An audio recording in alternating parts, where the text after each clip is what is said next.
there's going to be any early aggression out of this squad. Perhaps it could be Camo going down on mid, but they are backed off. Going to allow mates to play their early attack side how they want. I'm surprised the decoy is used so early. It's obviously one of those pieces of utility that doesn't get refreshed, put up towards vent, sees nothing. Not sure what you can do on the back of that space, but it does draw the eye of the Heaven player. Then it's smoked off and they're straight through to the site. Flash for back, clears it fully and gets the spike right in there. Planted by Natank. He'll be the man farming up those orbs, now just 2 away from a showstopper. It could even come into play in this round. Koi have a lot of dangers to avoid on the way into B. Yeah. Knowing the tank, he's going to get an orb one way or another. Aftershock already forcing him into the open. The spam doing a lot.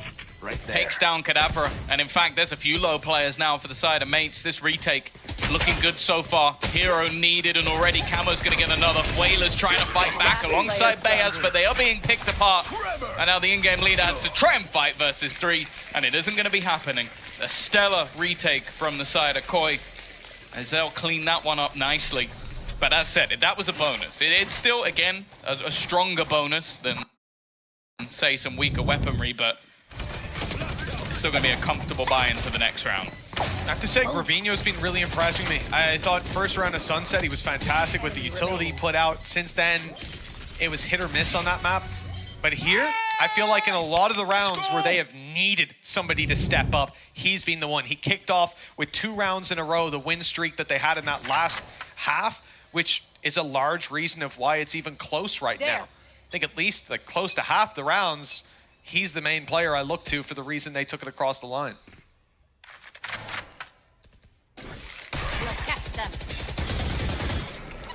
Again, seems like the plan from Takas is to throw out utility across the map, sell it as a bit of a ruse. Don't think it's massively changing the way in which Koi are playing. As I said, I feel like the last map was where they were incredibly overreactive to what their opponents were doing, and it ended up costing them. And this map, early days, but they definitely look a little bit more comfortable. Time to jump. I'm overthinking this, but the fact that he uses the decoy at the start of every round, it makes me really want to see him just run at the start of the round in a straight line. Just fake decoy it. But they're shooting it each round, so. They didn't shoot it last round, you know? So it's sort of like you feel it out, like a 50-50 chance I get the play, you know? I'd love to see it, but I don't know that we ever will. And the tank is 1 off a showstopper. Whalers is going to rotate in. The defense is already on the move, and it puts pressure onto Grabinho, but he has been thriving under it. He dodges the stun. Already manages to drop a second man as the lone defender. He's done an excellent job. Takes out the tank as well, so no showstopper coming up this round. And for the defense, well, they managed a 5v5 retake just last round. Now they have a 4-on-3. 1 kill from Camo, and this round's over. Showstopper will be online. I think they'll use it just to finish the round off. And, well, no kills for Camo, a kill for everybody else, so that'll do the job.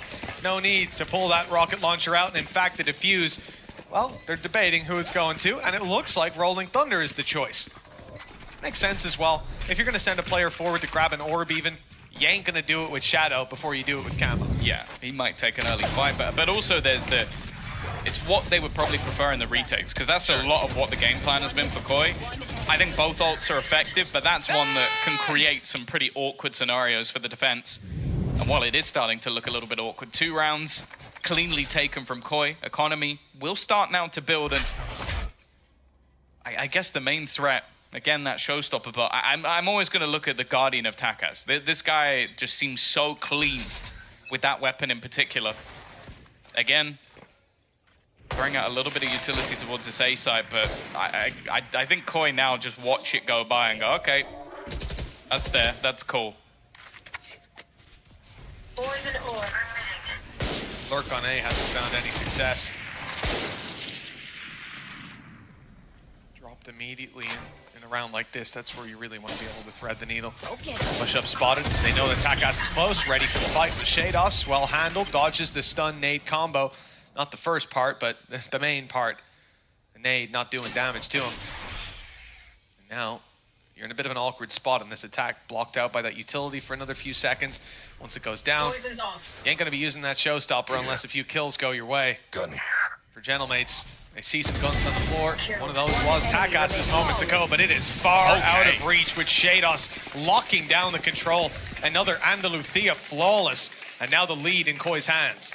Yeah, not seeing that same success when they steamrolled GX last time out. It was only one round that GX managed on the defense, whereas mates were almost flawless. A lot of that came down to Kada, and we've not seen that success just yet. Still early in the half, but he was able to find a lot on lurks, even have impact on opening kills and clutches.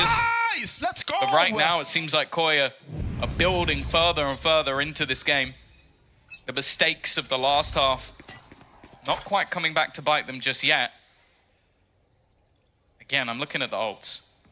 Showstopper available. Still, Camo is only one away. There's been a couple of rounds where he just hasn't been able to get a kill. But now Shados is only a couple away as well. Hasn't been able to get a kill, but also hasn't died, so... Yes, exactly. He'll take that. That's a win. For Koi. I'm worried about the Showstopper. We saw it used very early on by Camo in the same position, going straight up through mid, and I feel like it's moments away from the tank popping it. Once they take this control, Decoy leading the charge. It's first around the corner, and look, again, they avoided. Can you just imagine, Tom? What if that was Takas? He'd be on B right now. But no. Right. It's not to be.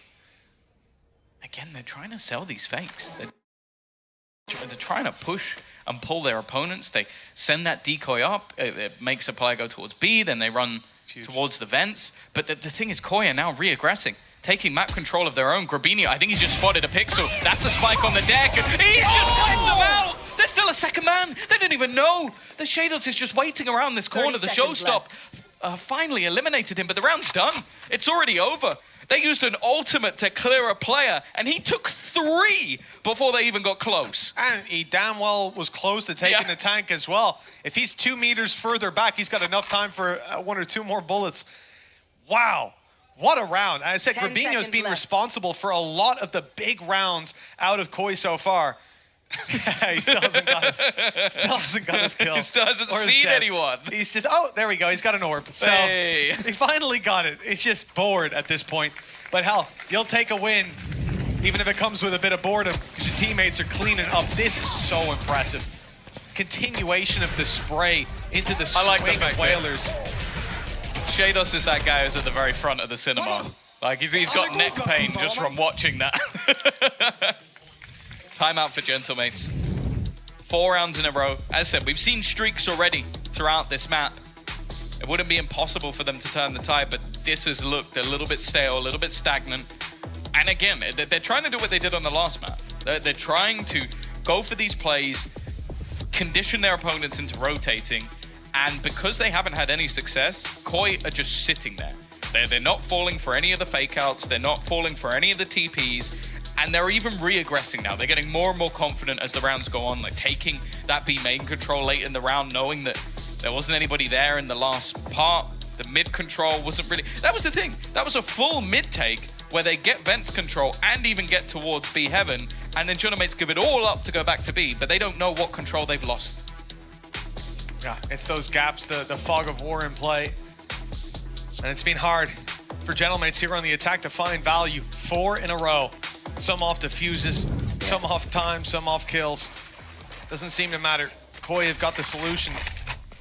After that 13-1 debut with Cadaver last week, I was gonna say yesterday.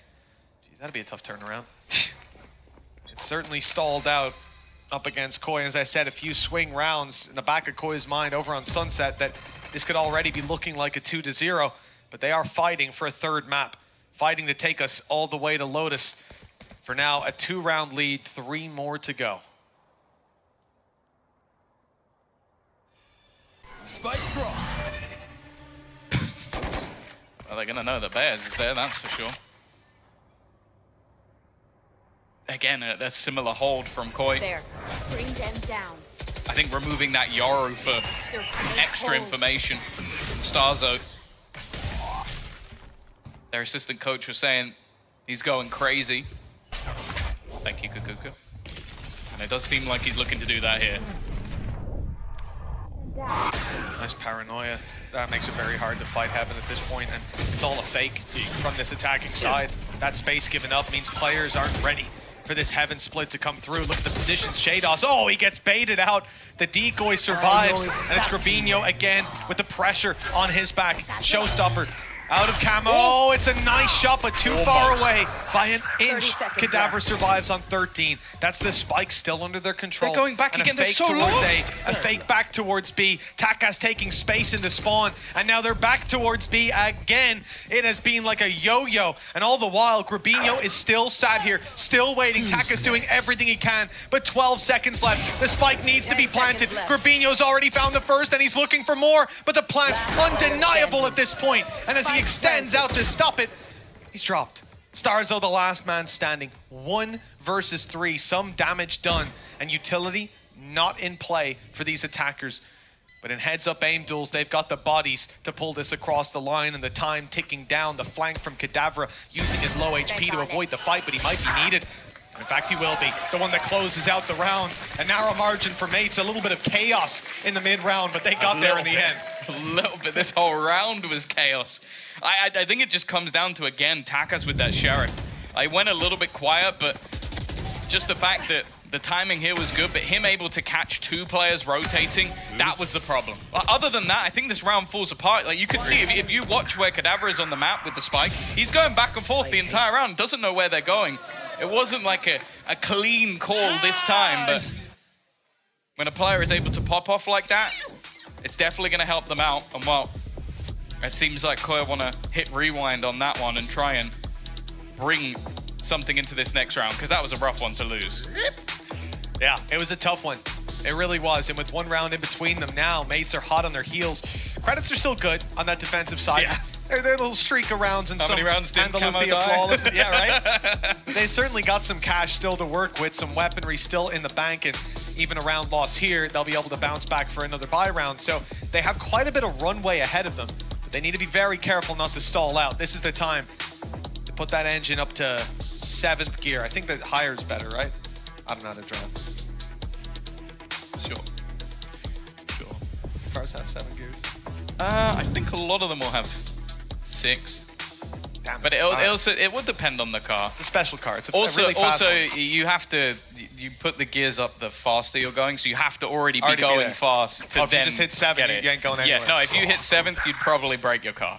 Right, okay. Well, If you just started and then just tried to go straight into 7th gear, you're not going anywhere. there is a reason I don't drive. I like this for Grabinho. He's going straight in. He was on 7th gear, but he did stall out. I'm learning. That's a good start to the round. He's definitely a player that you want to pick off.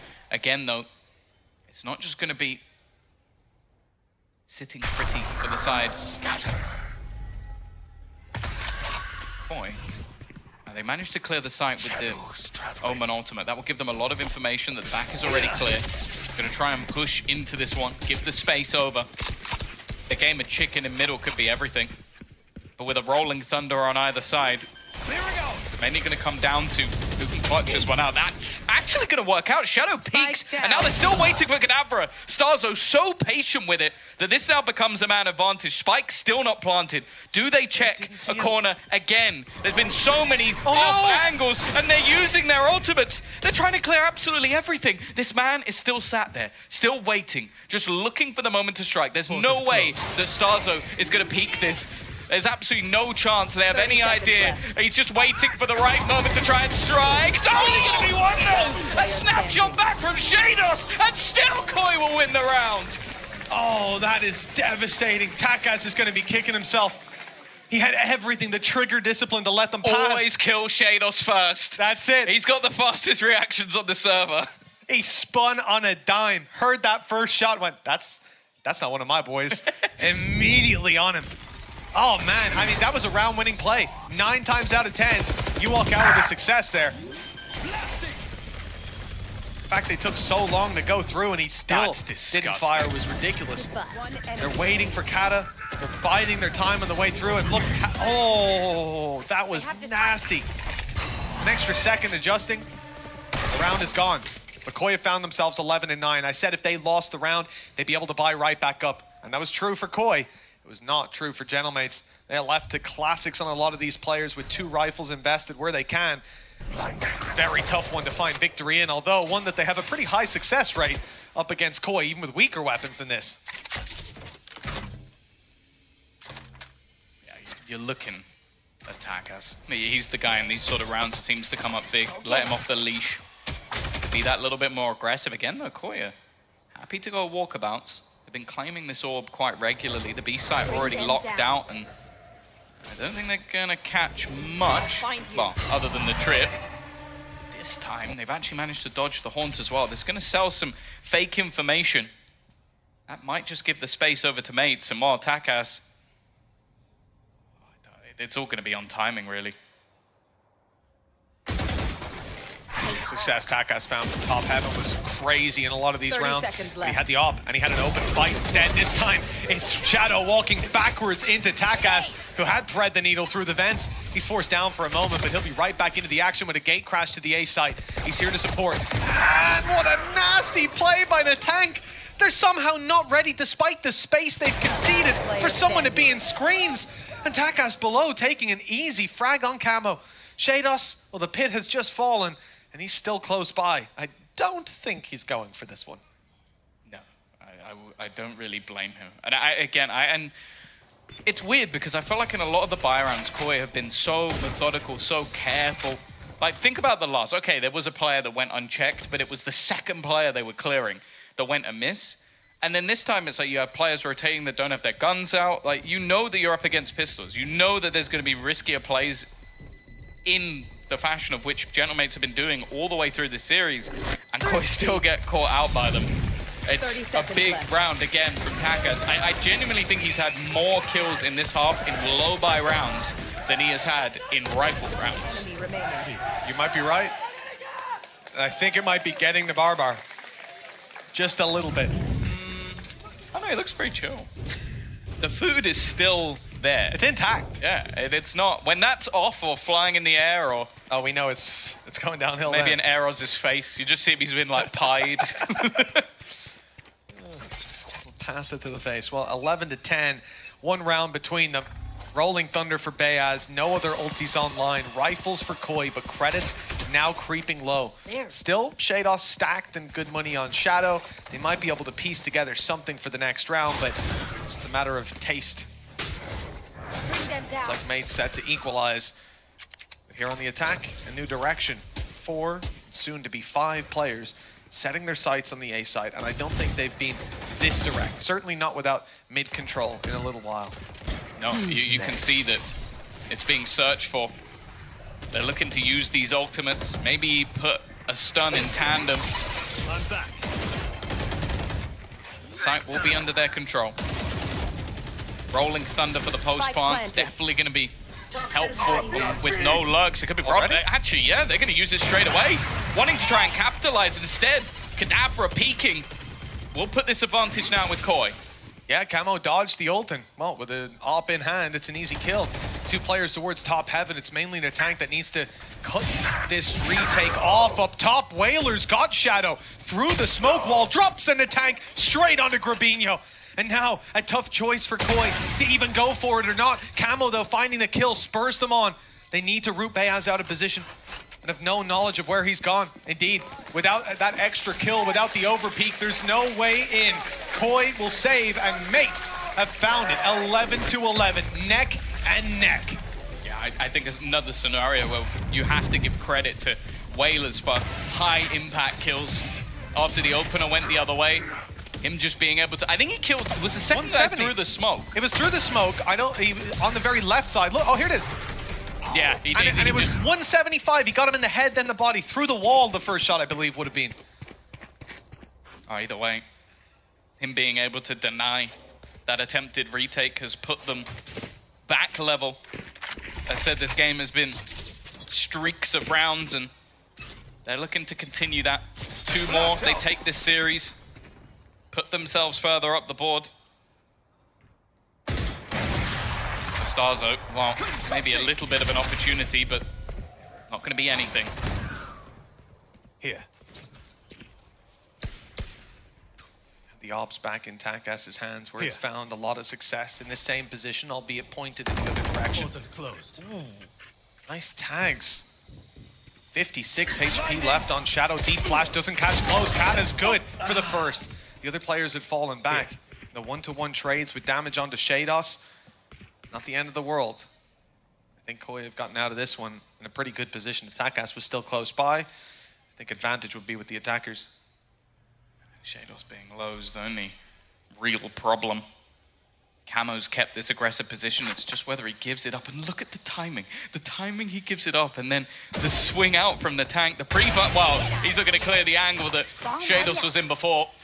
Doesn't expect the operator to be there. Both players have their smokes in hand. And the timing couldn't be better. It leaves the pressure onto Camo. 30 seconds left. He's got every single member of Gentlemates bearing down his neck. He can feel the breath upon it and not going to land that first shot. Has to go with the classic Whalers again.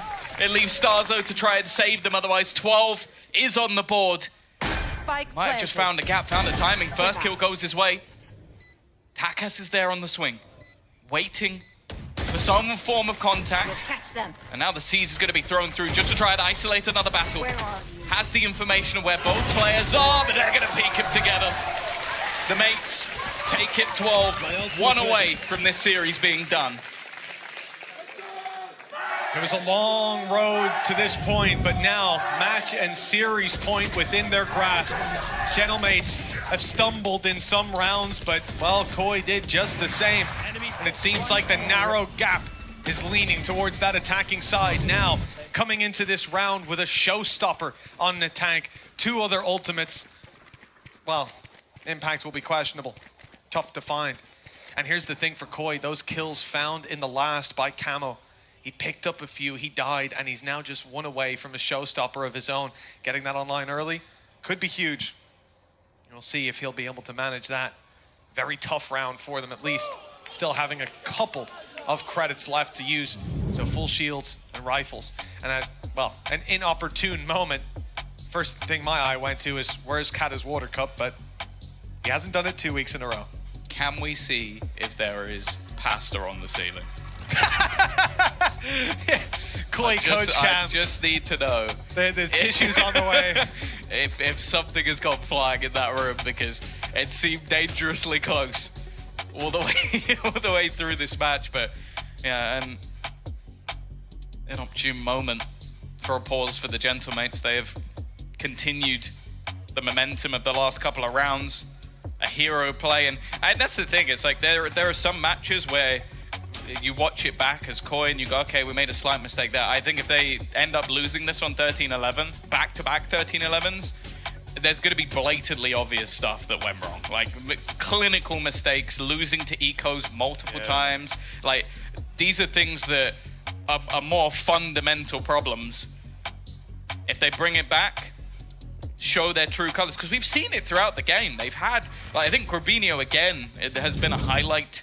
Camo's not quite been there like he was the last time they played this map, but it didn't go great versus Foot. It was only really him that was online. And I think Starzo definitely has had more impact over on this fade, but for now, the mates, when they've needed it, got the rounds over the line. They're pushing back into Corbinio's grounds, though. This is his chance. He has been so impressive thus far. The paranoia will only be used to slow them down. But with the ult out from Whalers, there's no stopping this ball rolling. Mates are right into the site. Spike being picked up on the way. Spike still sort of just on the ground waiting for someone to take it. It's Kata. I thought maybe we were going off ult orbs. No, Kata still hasn't used it. They're trying to bait them in closer to use this showstopper. Flash is good. That has bought time and space and maybe stopped this ult from having the impact they were hoping for. But in the meantime, the spike was planted, the space was taken by Takas, and this time the flank is successful, and he's right back to main. His low HP, not a big factor. Great stun for the tank, and a showstopper from Camo. An opportunity to pull this one back, and it's got Whalers at least. There's still a chance for Koi, but they need kills, and they need them now. That spike ticking ever further. Grabinho good for the first. This could be another hero round, but the tank has put a stop to it. Headered the nade right back at his opponent. And with Camo now, 2 players to find. They're spread and they've got time to work with. What a shot! If he can find this last, perhaps there's hope, but the tank puts an end to it. 13-11, back-to-back nail biters, but it's Gentlemates walking out with the victory. Yeah, a 2-0, but you might not feel it with the way that map went. It was back and forward all the way through. Dominant moments for either side, but we spoke about the stat earlier, about that poor map of Sunset that was had by Takas, struggling with opening bloods. He had 9 in this map. 9 opening kills. What a performance from the duelist. And talk about impact rounds as well, coming up with that Guardian. It was one that he could be proud of for sure.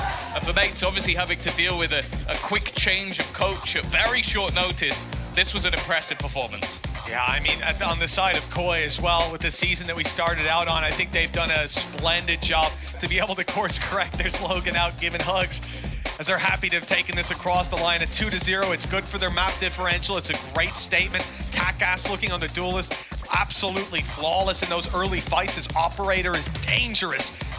For this squad, a lot to build on moving forward. I think it's got to be devastating for Koi, though, looking at some of those swing rounds, one off of players like Takas with a Sheriff at times, able to put rounds on the board, and well, they'll have a lot to look at if there's anything left of that notebook. Well, your man Cat is going to be feeling happy about that one. A first win on the board after a few close games. And that's the thing, other than the 13-1 victory they had, I think everything has been a 13-11 in the matches that they've played. But this was the one that came through with a victory, an important one at that, if they're going to be fighting to make it back towards the playoffs. And I'm sure the Gentlemates fans will be wanting exactly that. High impact rounds, the heart racing every single time, and Gentlemates with another win in the books. And look, if they came out with the objective of putting on a show, they certainly succeeded. Some of these rounds are going to be in the highlight reels, for better or worse. But at the end of the day, for Mates, it's an essential win, taking this across the line. I believe we heard it from the desk earlier as well, that if Koi had taken it, Foot would be through. I believe that was the stat we came in with. Unlucky Foot. Foot devastated at home. They thought this could have been an easy week for them, but despite the changes in the background, Mates still come out smelling the roses. Again, a tight scoreline, but a win's a win. All people remember is the 2-0. Who's down on the stage? I think Yinsu's there, Yeah, and with possibly Whalers! Whalers! Whalers! Whalers, it is indeed. Thank you very much, Mitch and Tom. First of all, massive congratulations on this win today. It feels like you guys have looked, very, very good on certain maps and so on, but you haven't managed to find this very solid win. So how does it feel to finally get the result? It feels so good because we worked so hard during the off season, and we just feel reward right now. So yeah, we just focus on growing up as a team, and I think it's working. Yeah, I think you definitely showed that on the server today. But it does feel like you've had to deal with more changes than maybe some of the other teams, because obviously Cat are coming in the off-season as well, and now your coach, Existence, we heard the announcement today that he's not here with you guys. He won't be until the end of the season. So how are you dealing with these changes, and especially with somebody who's as vocal as Existence not being here? Yeah, we need to go through this process, I think, to get better as a team. Is the freedom you're speaking about comps, or what exactly do you mean?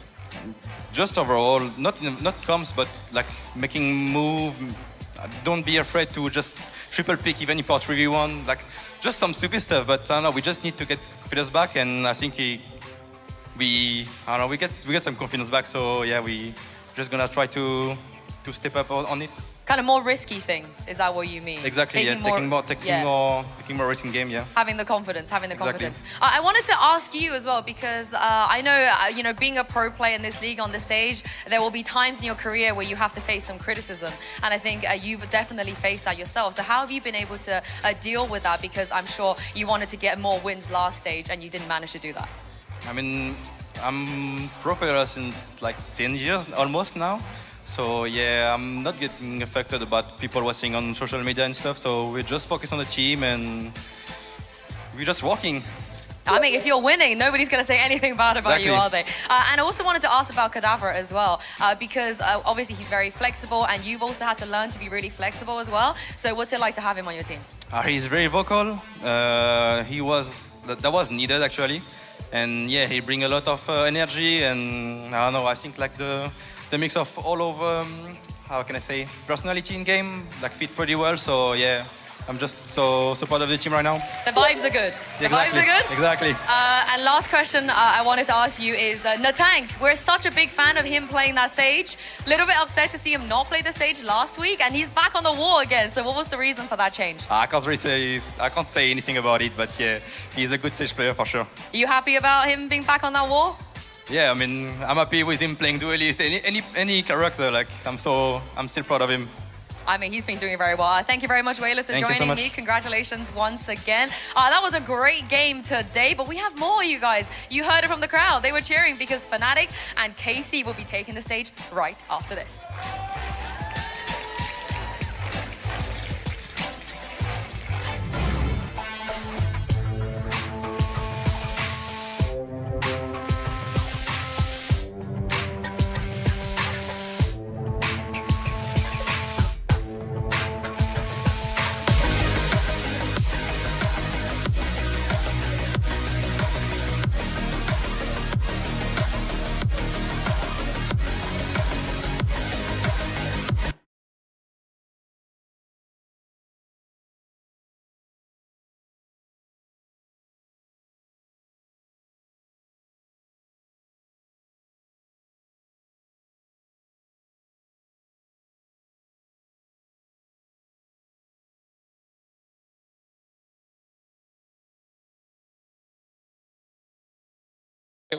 ये double vision से met सीखो basic जितना आएगा उतना better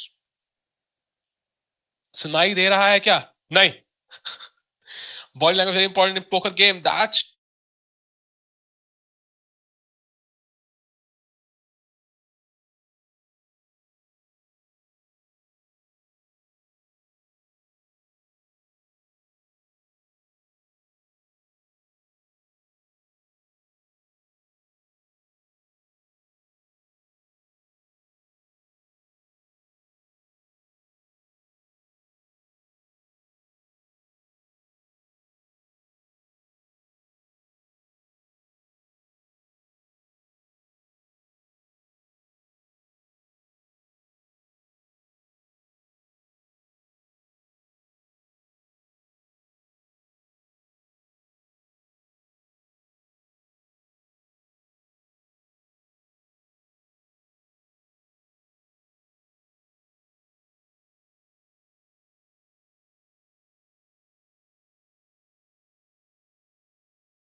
मेरा save था।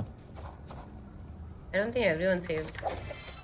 मेरी team में अभी भी तेरे पे पता नहीं बाय नहीं है लॉन्डो का समझ नहीं आ रहा कैसे प्लेयर्स ने बाय किया था समझ आता उसका नहीं है।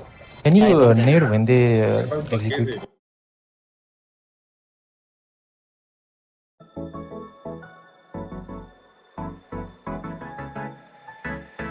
Let's do something crazy, get a bit wild today, cause we don't do this every day and we deserve it. Life is so amazing, nothing is in our way, baby let's fly away. Do you feel it? Is your heart rushing the way my heart's rushing when you take it all in? Baby, this is where we come alive. Do you feel it? Take the world by storm, just you and I. Can't believe it took so long to realize what makes us come alive. Oh, what makes us come alive?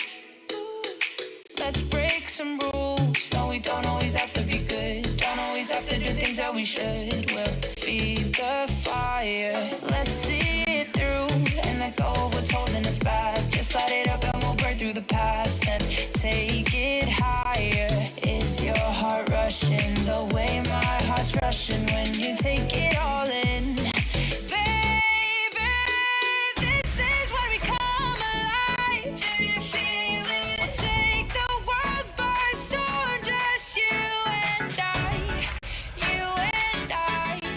Can't believe it took so long to realize. This is where we come alive. Do you feel it? Take the world by storm, just you and I. Can't believe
back, everybody, once again to the Riot Games Arena. We had a great first game already, but before we get into the second one, I like to tell you guys about a limited time offer we have here with Pay Save Card. Register now for a €5 sign-up bonus and use it to back your favorite VCT EMEA team with the bundle, or just dive into that new Battle Pass. Make sure you guys don't miss out where this offer, while this offer stands. I'm your host, soon. I'm back here with Kukuka and Ash. Tom told me yesterday he hasn't bought any bundles from any team, so I want to ask you guys, which bundles have you got? I have the Sentinels one and the Heretics one and the Genji. Carmine?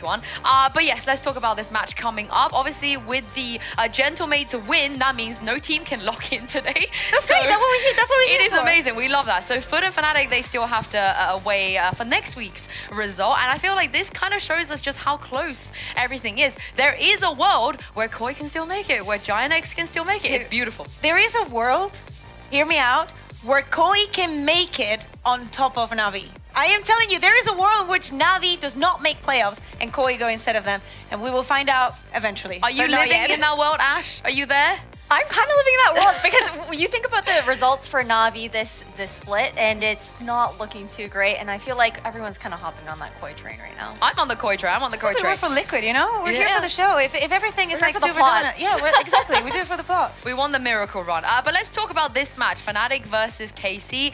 This is just always a banger. I feel like this entire year, it's been so close between these two. And every single time, there's been a different kind of stake. There's been a different, something different that they can fight for. And this time around, Ash, do you think the context is still the same? Because obviously the first time KC, you know, they looked incredible. The second time, Fnatic kind of pulled a bit of an upset. How are you feeling about this time?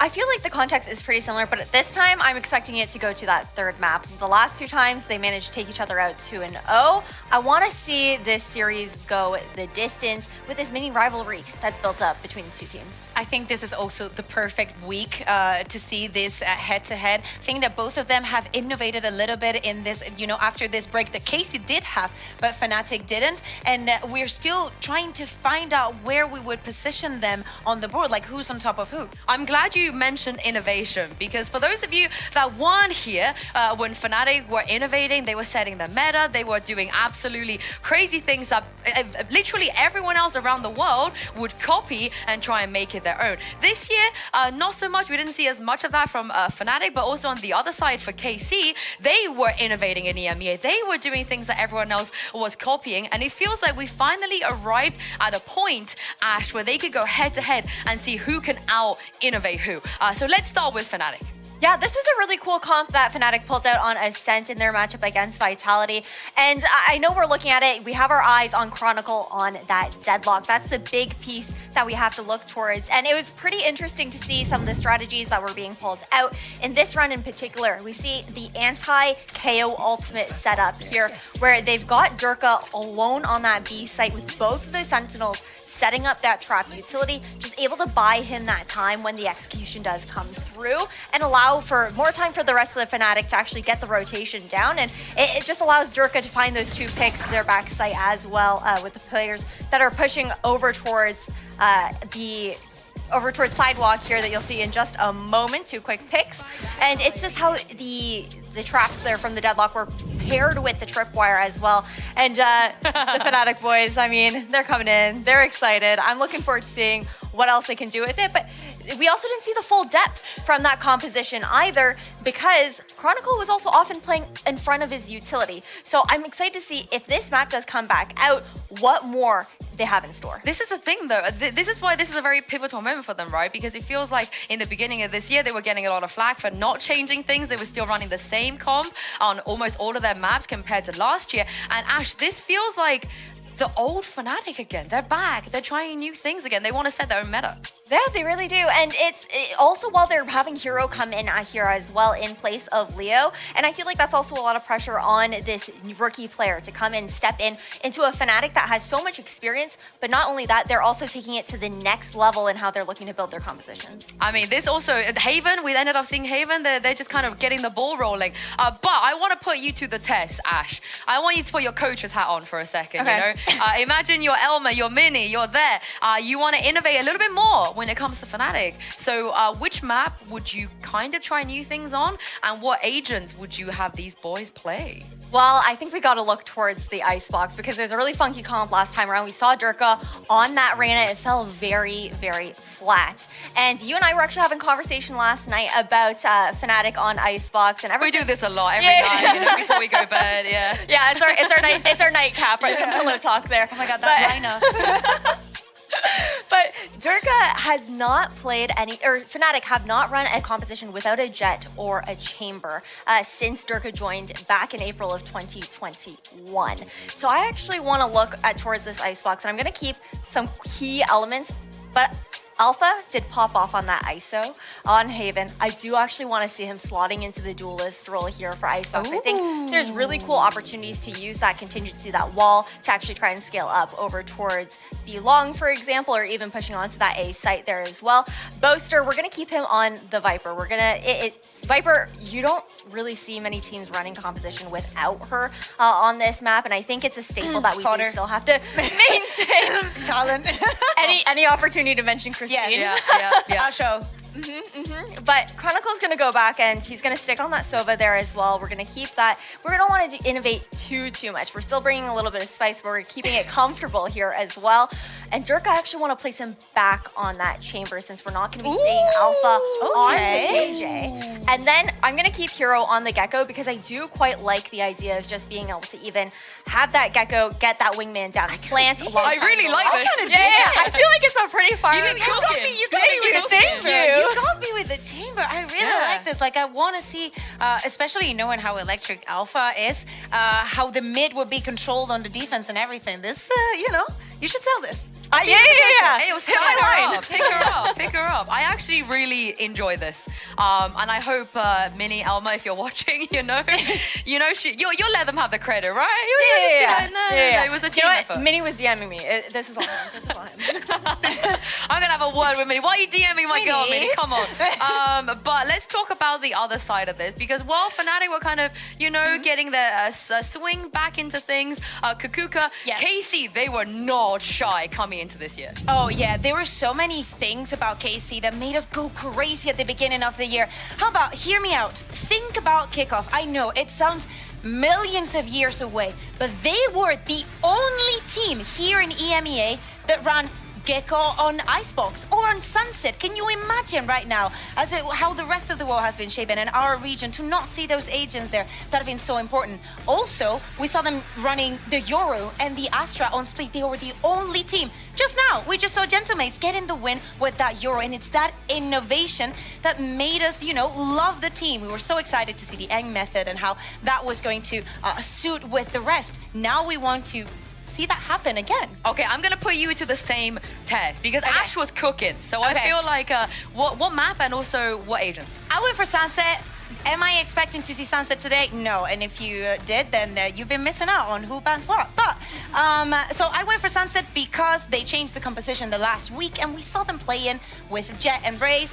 Not sold, too boring, too 2021, no. So first, let's do the basic. Shin in the Omen, because why not? He is brilliant, he feels very comfortable in the agent. Why not take it? Same goes for Tomasi. So hear me out. I was thinking, who am I going to put on the Neon, right? Because I wanted to see the Neon. Is it Tomasi? I was thinking about it. I'm not going to tell you that I didn't think about it, because when he was in the best out of all teams, exactly. He used to play that Neon, but same goes for Martins, it goes for Narrate. But yeah, I put him on the Cypher in the end because, he has the reps. Why are we going to put anyone through the hurdle of learning everything else when you just have someone that already does a good job? Now, hear me out. Magnum, I'm going to keep him on the Sova.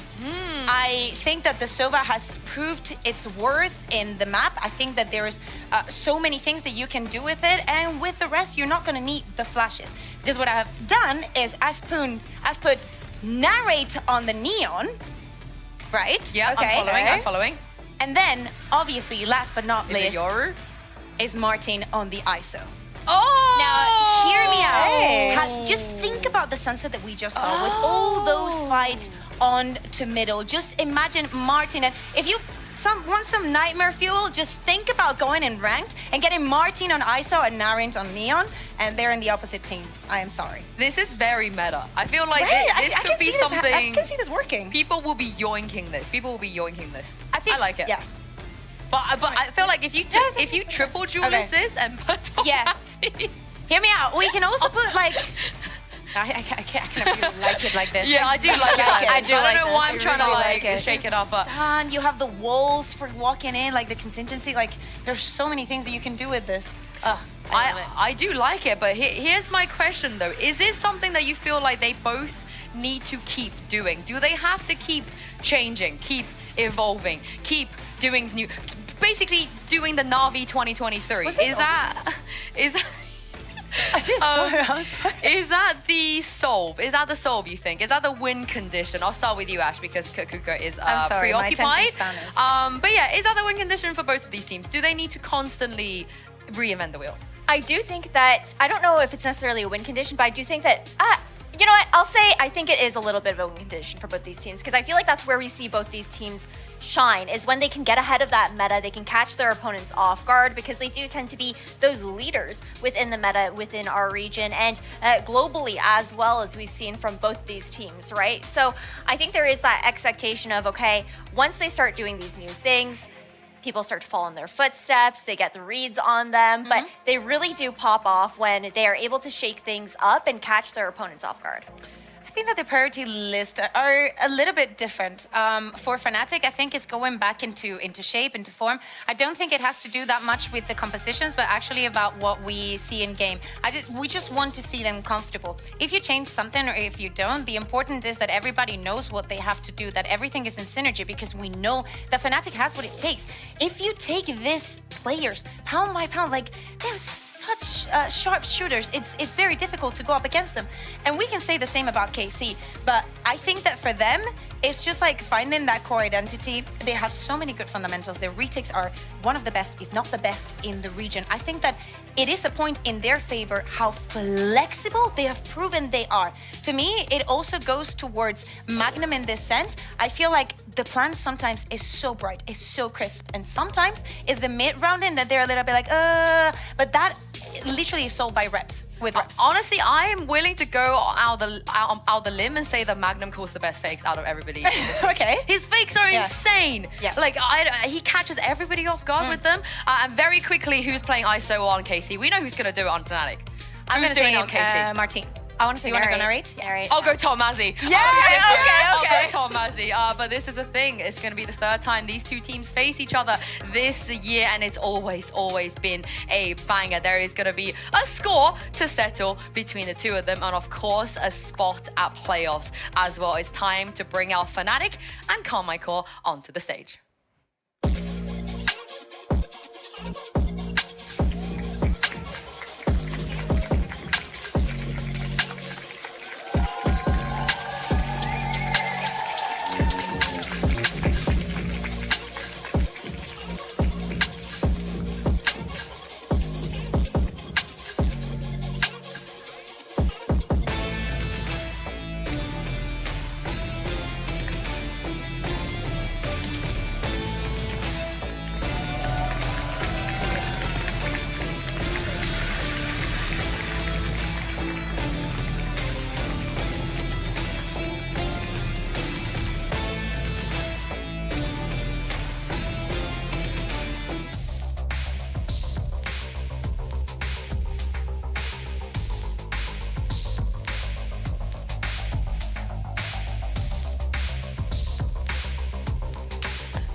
Do my eyes deceive me, or is N wearing a suit? Where is that sweater? Yo, Zash is wearing a suit as well. Where's the sweaters? It's so hot in Berlin right now.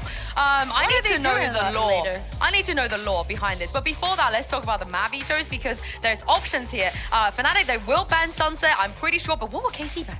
I mean, the Ascent, yeah, that's what they've been repeating for quite a... Yes, we're going to get the Haven.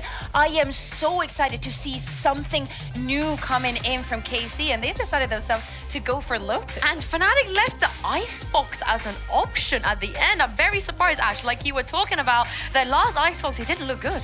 It didn't look good, but I guess maybe there was that option of, okay, they've prepared, they've looked to pivot, but heading over towards Bind as our decider, I think is where things do get tight. I feel like we are in for a very long series if we do end up being to that third round. I honestly thought maybe KC would try and take out the Haven just because I don't think they should be that afraid of the deadlock stuff, honestly. I think that maybe they did not know what to expect. Is the deadlock going to be back? Is it not? It's a map that they've been banning for, you know, a few times, so why not just stay with that? It's also a set, like, honestly, on the Haven.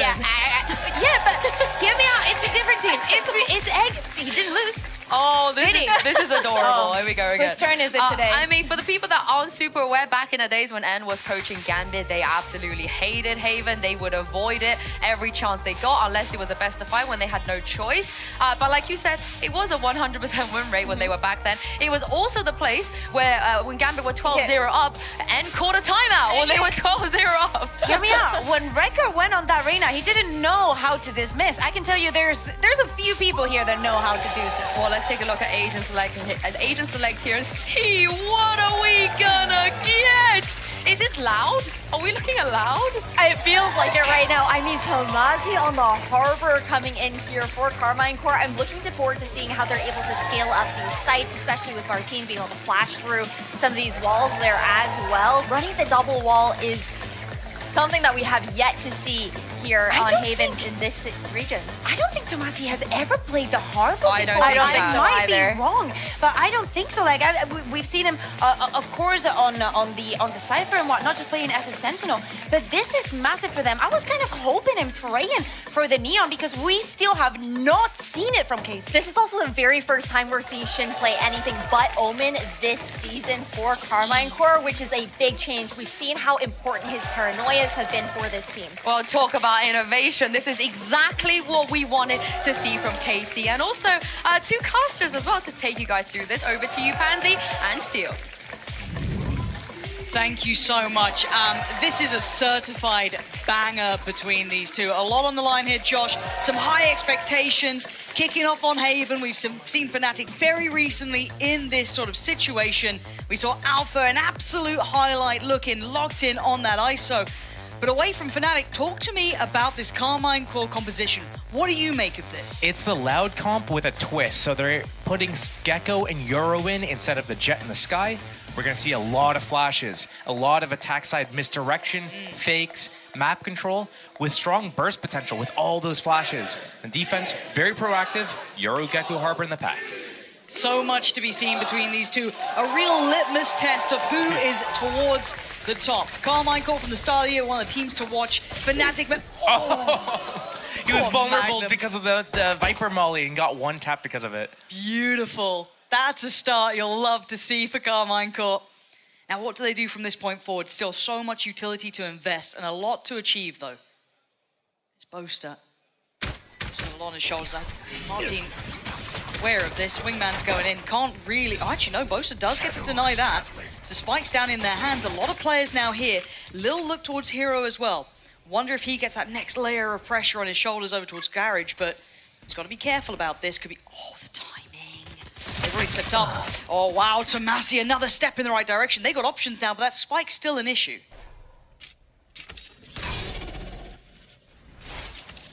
It's going to be interesting to see how they break through this, but they do have rechargeables here. That Viper wall can shut off that A-Link line, and here comes the first opening. Yeah, KC, such good work together. Really robust in this. Boaster had the first contact really beyond that first kill on Durka. He's done well with 1. Nothing more happening. KC with a great start there, Josh. I was surprised that that fight was happening exactly when it was happening. I thought for sure we're going to see like, okay, a Viper wall is going to come up, and then maybe they wait for the Harbor wall to come as well, and then there's going to be the peak. But then Fnatic just walked into it. I'm like, wait, is this happening? And then it happened. But great opening for KC, getting that first pick off onto Durka as well. Even though the Wingman goes down in the site, the Spike's on the site, Fnatic can't really do anything with that. There's so many lanes. They have to worry about so many different flanks. You're right. You could already see that kind of coming to effect with that pressure through Garage, the pinch through Connector. So KC get all those benefits, right? We're seeing those Phantoms come out. Magnum already first pick finding again. Boaster. Yeah, he's doing really well on those first picks. And here, you just want to see those rifles stay up. Obviously, for Fnatic, they'd love to cause a little bit of a problem for them. See that three-man walk as well. Hero's got to try and survive. He can't. He only had a classic and the cage to play with. There was only so much he could do. You're seeing that harbor wall in effect as well, keeping them very secure for this. Plant in. Casey looking very robust. This is going to need a lot, though. Alpha does find Shin. Again, they only have those classics. So there's no sheriffs. There's not much more here. And it's very difficult to close that gap, especially against the Phantoms and everything else they have at range. Okay. Alpha. You were saying? Yeah, my bad. I'm sorry. I'll never doubt you again, Alpha. The Wonder Kid makes his return. Oh my god, stop it! They've already done well here. They've cost him one of the 3 rifles. If Chronicle can get another, this is job done. Oh, a headshot too. Hey, that got a little dicey. It's fine. They get away with 2 standing. Casey overall achieve what they need to there, but the loss of the rifle will cost them a little bit of safety and security, I guess, in this bonus. It's going to make this bonus round buy a little bit weird and awkward for Karmine Corp. They either have to fully invest here, in which case this is a very important round, they have to convert it, or they choose to not fully invest. It's a little bit of a reminder of what Alpha was doing. Just last time we saw him on Haven. This is the first time they get the rifles in hands. See now. Does this work? This Viper wall here is to block off the line for both the long and short defenders here, and it creates a lot of pressure. They use the Cascade as well. It's keeping 3 of Fnatic players towards A, and the group towards C is coming right now. It's all on Hero again. He's got 1 teammate, Durka. He does have a flash available. This is so much. Got a cove. And look at this, the Mosh. This is so much to handle, and pressure behind. Does well. Fights Martine and just gets Dizzy down, but Hero! A moment to shine for the young gun. And his Durka and Unison support systems there. He handled that pressure like a veteran. And Andalusia flawless on the first time they get the rifles in. And you said it, they were keeping so many present from Fnatic over towards A with just that utility early on. He did exceptionally well. I don't know how he even got the second there. I've seen Hero in this position before, just between the default box and the platform, just spamming down the line, getting value off the trips. I have to wonder, the last time we saw Hero in a position like this was against the Neon with an ISO, and the walls didn't come, and the shields didn't come. Yeah, it was when Safe didn't invest it behind him. They have a cove. Or maybe they didn't purchase one. Where was it? It wasn't on the site. It didn't protect them. Yeah, Hero's going to be happy. He's had a second chance at that sort of moment to shine. Near unfortunate, you could imagine. Now we get into the first real buy round for both sides. Magnum is going to be down on just the Sheriff. And it looks like pressure towards B. Now, looking for the full commitment. Now heading in. Wingman once again denied, but Fnatic quick to respond here. But you can see the lines being drawn. Both connectors, one towards A and that one towards C, of course, were denied initially. The Viper wall down, and Boaster getting curious, but Martine is inserted here. Ready to come back up. And that's nice from Martine. You can see the investment of the ult off the back, so they know what's coming their way. So it's still going to be hard to fold towards the side. If they want to get that pressure through Garage, it's not going to be easy. And Durka just stands and delivers. 2 back-to-back, 1v1 me, baby. Alpha up against Martine. That's a dirty head-to-head. Oh, Martine, so clean with it, but what are you meant to do now? It's just Martine. Position will have been noted. They know it, they've read it, they've got it. That's 2 for Fnatic. KC held on those first initial 2 for themselves. I love the dancing that Martine did there. It was all in the footwork. It was just taking Alpha's crosshair. He couldn't land that shot. That was lovely. Sadly, I guess, bigger picture, they didn't get the round off the back, but that was a beautiful moment. You love to see it. And I think this is one of the things I actually like about ISO, kind of taking a step away from the game for a moment, is that we get to see these mad head-to-heads, just pure aim fights between the 2. But sadly for KC, because of these 2-round losses now, good job. They're going to be suffering. They've got Sheriffs and Stingers. They've got a couple of ults, though, but whether or not they want to invest it here, a tricky predicament to be in. Revealing area. Little mid-walk. Narrate can be focused towards Alpha. Doesn't see Durka. Trade not going to happen. Nice little quick TP away. Doesn't let that come through. And the re-aggress from Alpha. You're right. It's already been flooded, right? But the spike was in the hands of Tomasi, so he's got to be careful to not go down here. They don't know that, but they're trying to get as close as they can. Alpha is going to hear this. Playing it calm and collected. At the deep spawn line. They have no idea about this flank. There's 2 players on it as well. Nothing to spot it, I don't believe either, so it's just gonna be the guns in hand of what they've got. Shin does have a Phantom. That's really about it. Most of the util focus towards that CT play back in. Get the smoke off short, there it comes. And there's the ult as well. Durka just gonna be clearing, spotting the players out. Noting the utility. Nice shot from Tomasi, holding the flank. Ult coming out for Tomasi. He wants to try commit. What a shot! And now Durka on the side has to do damage, has to go above here. Tomasi already did so much work. Can he do this? No way! I mean, the HP was low. There was a slim chance. You can't say he didn't try. But Fnatic take another step forward. That was a very valiant effort. And I think one of the things we didn't catch on that round was that how KC was moving 2 players up short right away. They had that Viper wall up, and they get to shift walk up all the way with all this pressure towards B, towards middle, and it completely catches them. Chronicle has no idea they've got up that far. This could have been really just bad for these guys. Had it been a full buy, it could have been a round win for KC. Wonder if they can find a way to exploit that further. I don't know. But that was down to the wire. Need a little magic from Durka, and they got it. But still, we dive back in here. Fast pressure this time over towards A. Chronicle is joined by Durka, so he's got himself in the right place potentially. And Alpha's here as well. Paranoid going in towards sewer. We're going to see now them trying to re-clear this, utilize anything they have to try and keep them at bay. Chronicle has found Tomasi and Fnatic meeting this, greeting this aggression. They're happy to brawl over towards long. Alpha, oh, come on. Feeling confident. Showing that diligence. Magnum now. Beautiful. Chance made. Spike's a bit of an issue. Luckily, Shin is still alive, so he can create a bit of safety for the cross. Toxin screen down. Magnum's going looking for the next one. This is going to be a really big fight. It's so important for Hero to be able to stay alive here and keep his life. If he just tucks in this cubby, it's going to be a really good position. Shin should not really expect him to be in this position here, especially with that Killjoy pulling that alarm bot back.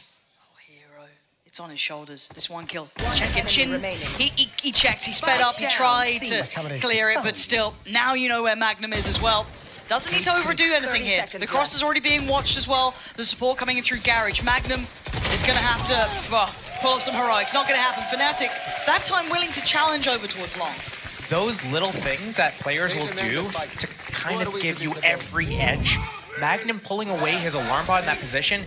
If Hero was pushed down long C and sees that alarm bot goes away, he might be thinking it might be back to B, might be back to A. He's going to take that alarm bot and reposition it somewhere else. They're not going to be going there. And maybe bait Hero to actually push.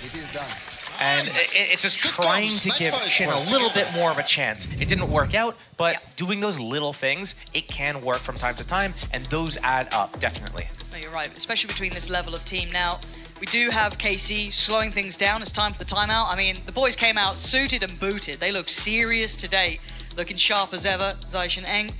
And it's quite interesting, right? Because historically, a lot of the credit when it comes to at least Eng is with that Gambit run that they went on, but this was never in the wheelhouse. We saw that one time that, the desk was even referring to it, when we had Redgar on the Reyna and it somehow worked against Envy. I think that was in, 2021? It's ancient history, it feels like here, but it wasn't something we've seen them run often, especially back in the day. Obviously a new team here, a lot of new players to work in, but this is the first time we really get to touch base with Carmine Core since the update, since having all these options here, especially with Haven coming out. So it's a lot of question marks around this team. When you saw the map veto come out, were you thinking this is going to 3? Did you think it was a potential 2-0? Where did you see this? I didn't know where Haven was going to go because we haven't really seen KC on it. The new agents are out. So it's a big question mark. It's up in the air, but also kind of the trajectory of both teams. This is a big testing moment for both of them. So it's very difficult to kind of pinpoint exactly where they're going to land. No, you're right. Okay. Okay, same sort of focus towards long from Fnatic. No fight on it here, but they've got to be careful. Sheriff's coming out, and I think, forgive me if I'm wrong, I think it was Magnum who was landing some belting shots. Tomasi as well, having some of those big impact moments. So they've got to be careful. There's certainly a lot of danger. And Alpha leaning in off the back of all the utility invested, and actually cleared on Boaster. That's Martine taking a good amount of space. Pops the ult, and now there's a lot of scrutiny coming the way. Alpha's still sticking around here. Martine just shadowing Hero. What's the game plan here? A pivot through towards towards C, yeah, but Hero's already caught one. Shin trying to make it through, gets caught early. Magnum does land another though, that's Durka gone. Hunter's Fury from Chronicle. Love to see him back on his agent, but it's not finding the value he wants here. Hero now called upon again, can't connect it, it's all on Chron. A 1v4, and this is why KC are dangerous. A timeout and a probable round conversion. Chron, yeah, couldn't beat the timing on this. And KC getting robust in this post plant, they look fantastic there. I do wonder what Eng decided to tell these guys, because here it was an eco round that they went in with it. They used only the Yoru ultimate, and that was after they got an opening. They got the pick on B. They're going into the transition into C. Chronicle still deciding whether or not he wants to attempt to go for it, see if there's maybe a little bit of a mistake, an overextension. He can punish it, go for it. Looks like he's just going for exit kills, I guess. But it's not really necessary for him. It's not worth it. No, the chance has passed, hasn't it, really, here? And Tomasi's angle. Yeah, it's good. Yeah, it's very good. KC, okay.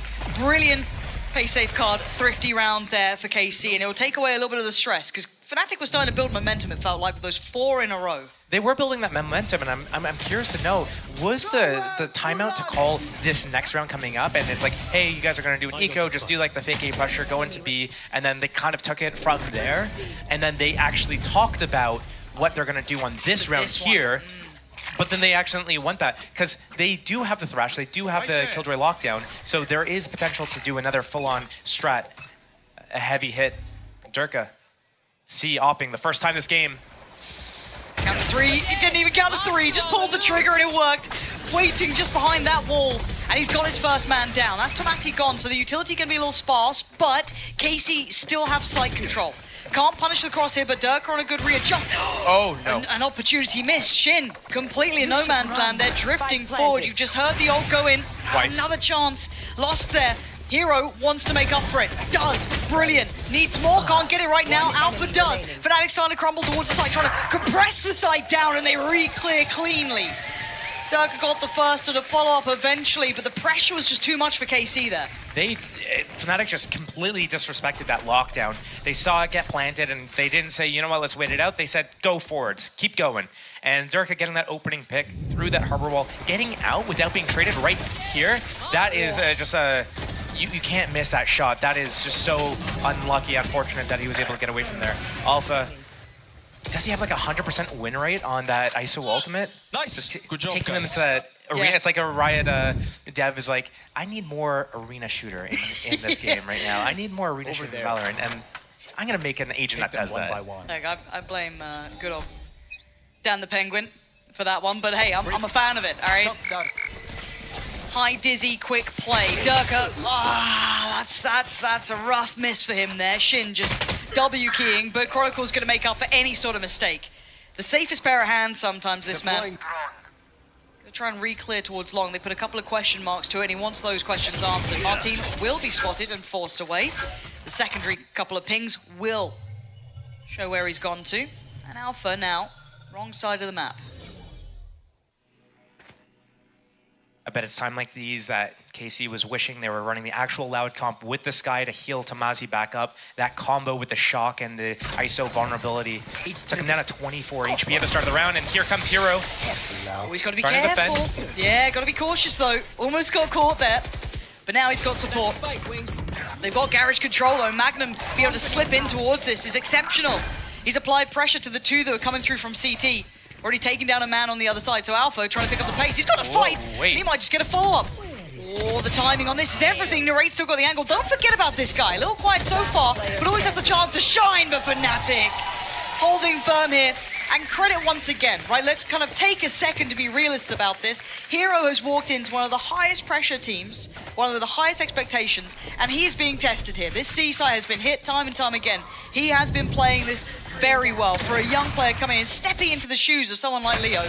He's doing very well for himself, so credit here. Leading the board in this matchup too, at 12-4. So can't be upset about that. They should be happy with their pickup. Always known for good scouting. I mean, they plucked Alpha out of nowhere. They've been finding all of these guys. It's probably Mini. I always just give Mini credit for no reason. It's always the best way to be. For now, though, it's always just... nice. Yeah, hey, look, it's Mini. You gotta love the guy.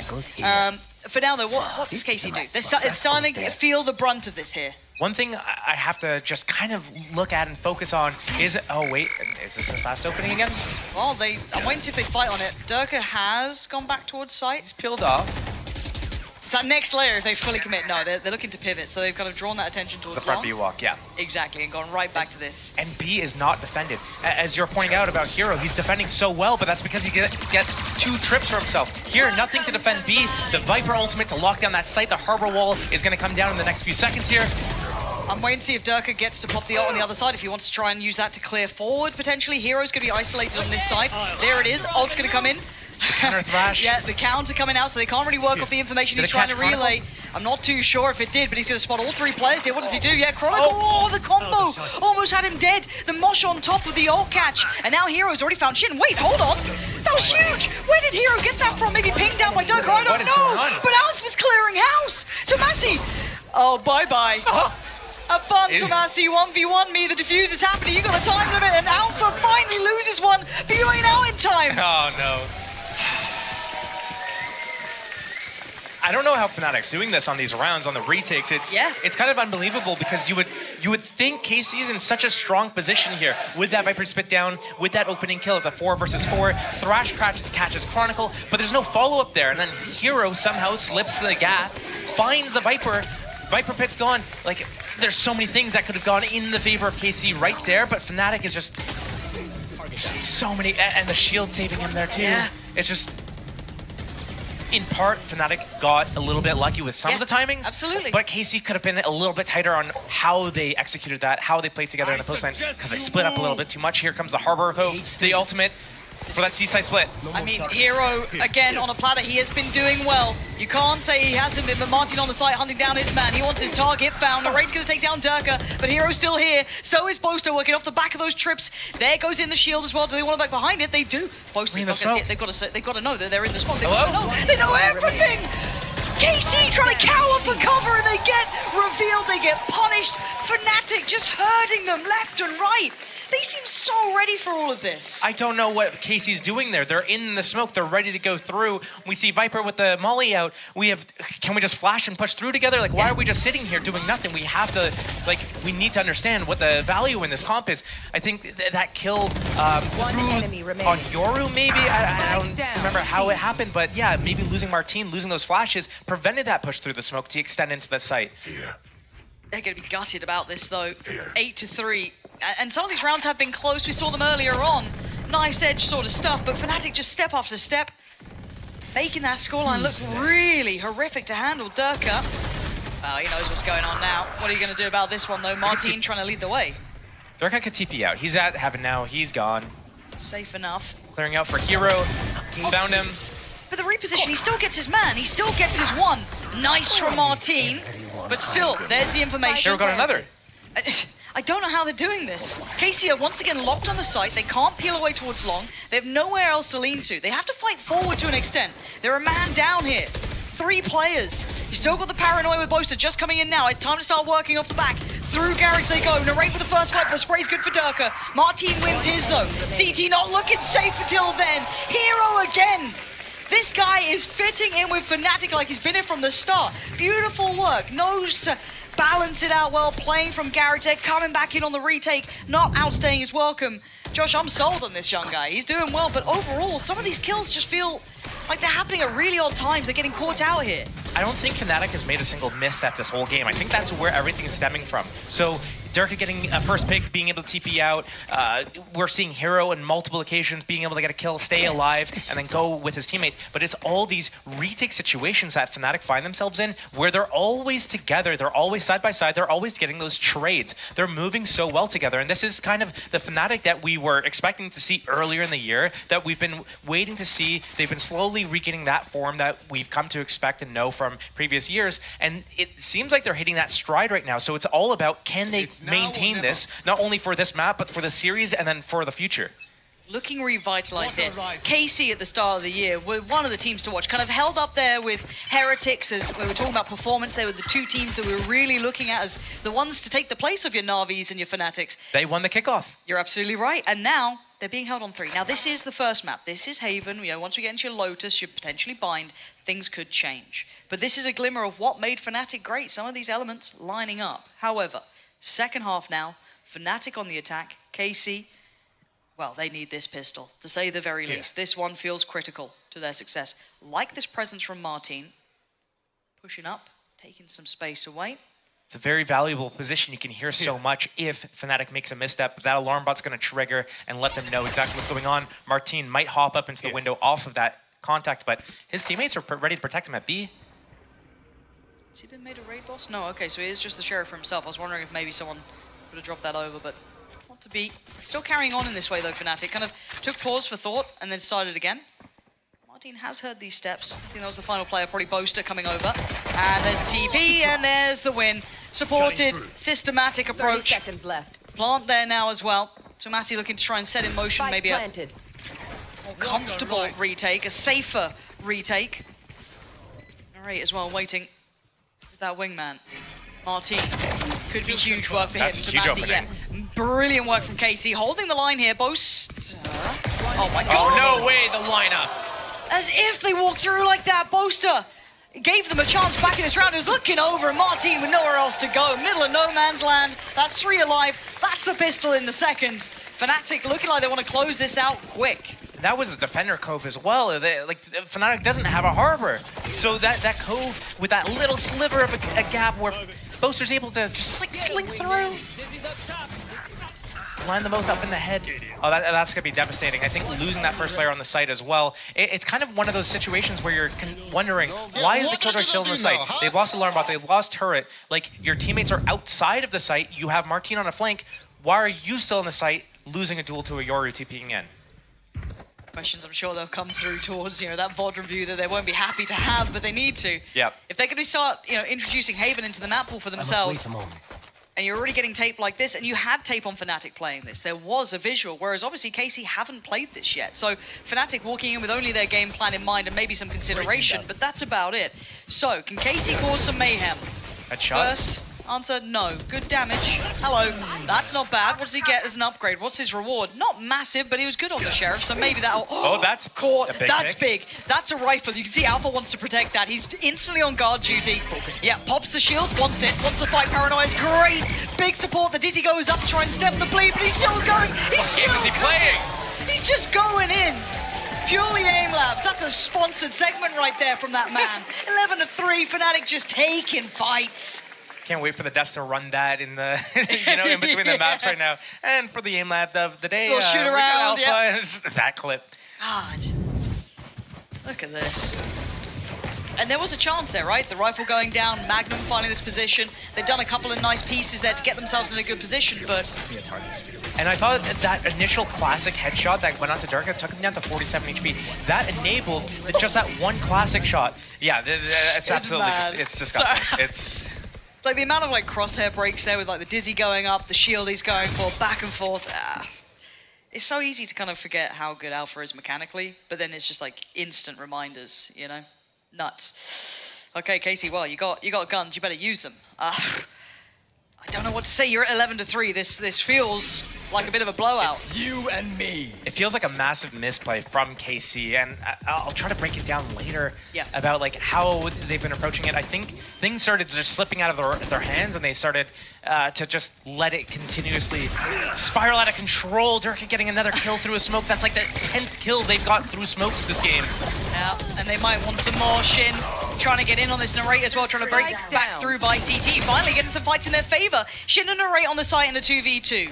Where is that spike? Okay, it's deep towards the site itself. Hero and Durka now. I have retreated. There's no way. Yeah, okay, Narrate's got him there. Durka. One. Whoa. He can pop his ult and get the spike and he's seen Shin. Reposition. Yep. Well, he's at least going to TP away. Shin thought it was a fake TP or didn't hear it. One or the other. Yeah, because he's still kind of checking sight, trying to be diligent about it, trying to be safe, and we can see where Durka is. He's off and away. He's out of there. How does he want to play this in the post plant? He's got a lot of kit still to play with as well. Shin can't move. Yeah, Durka gets to decide wherever he wants to go. Left. Spike planted. Plan for long and short. Instantly repositions. He could use either of these angles. Shin looks like he's going for that rotate onto the flank. This could be one of those moments where you just get timing, but Dirk is just going to hard focus on the flank. Okay, position known. Okay, this is a good little 1v1 here, but Durka gets back towards the site. That's the scary part here. Shin. Shin knows. Oh, the angle! It's still going on here. It ain't over yet. He's got for the ult.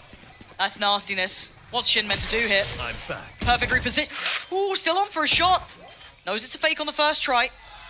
And the pop-in swing, just going wide on that with a Red Bull clutch. Durka doing the dance. That was a lovely little 1v1 for him and Shin, but still, it's 12 for Fnatic now, Josh. This is looking like it's almost out of control. Yeah, and I think you're right. It's just so many things are stacking up in the favor of Fnatic. They haven't made a misplay, and they're capitalizing on everything that KC's kind of doing wrong. And KC started off the game really well. I think what ended up happening was that round where they lost a lot of players on the round 2, they do the full buy on the round 3, and then they lose in such a fashion where they don't use the Cove, and then Hero gets 3 lined up. I think from that moment, it was so hard for KC to just refine their footing in the whole situation, and it just kept spiraling out of control for them. And now we're here 12-3. You have to keep in mind, KC got the first 2 rounds of the game. Oh, wow. Yeah, right? Context is making this seem a horrific showing for them. Maybe Haven not quite ready in their map pool. And maybe just affected by those early rounds. It truly could have been. We've seen that they've struggled sometimes when it comes to those international tournaments when they get tested like that. Certainly the difference between the experienced teams out there, they can recover. But for now, we see 12-3. Eyeing up the A site here. Not being subtle about it though, so I wonder if they do try and commit to this. I think KC is starting to doubt its efficacy if they continue this way. And I'm shocked that KC continues to do this A site setup with the Killjoy instead of having the split up information, using that pack to take a lot more map control. I thought they were going to be way more proactive than they actually have been. Just the Yoru Mark team push down Long C and the Cubby, and here comes Fnatic rotating back, breaking all. They're looking for the Killjoy utility. Where is it? Well, we broke the alarm bot. Turret's got to be a B. Opening pick on Magnum. That's a completely available follow-up on B. It's all individual. It's all perfect for Fnatic. Shield to the left, look to the right. You got Tomasi, and good damage from Tomasi. Couldn't convert into a kill. Now vulnerable and being spammed down here. Chronicle waiting. Big boy on the other side. Good Spike pick in 12 seconds. You're right, 10 seconds now. Durka goes for the fight. 10 seconds still on the board, starting to tick down. You can see the pressure side out. Tomasi considering, do I go ahead on this? Chronicle was waiting, punishing that temptation. It's on Martine. It was a 1v3, now a 1v2. Hero and Chronicle. Double peek. They're going for it. There's the swing. They know he's there. He doesn't take too much damage. He's got a 1v1 now. Hero down on good HP. 30 on Martine was never going to be enough. Fnatic, a clear-cut affair. 13 rounds and barely a mark back for KC. Josh, they did not look ready for that one. Fnatic looked super prepared. Again, like this is the second time this week we're getting to see them on this map. They are picking it for a reason. They understand the map, they understand their comp, and KC, they need to be able to mentally bounce back from this. You're right, that's what we're going to be looking for after this break. Lotus coming up next. Do they have what it takes?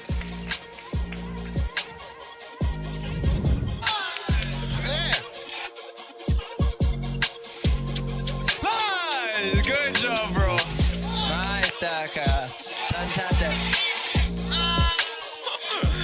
Nice. Hello. Hello.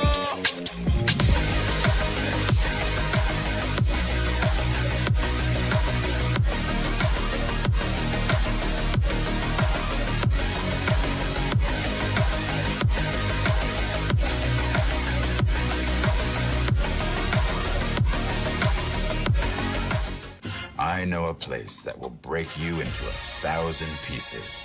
Stay away from them. Stay away from Lorca, Paco, and Picasso. Don't ask about Lola.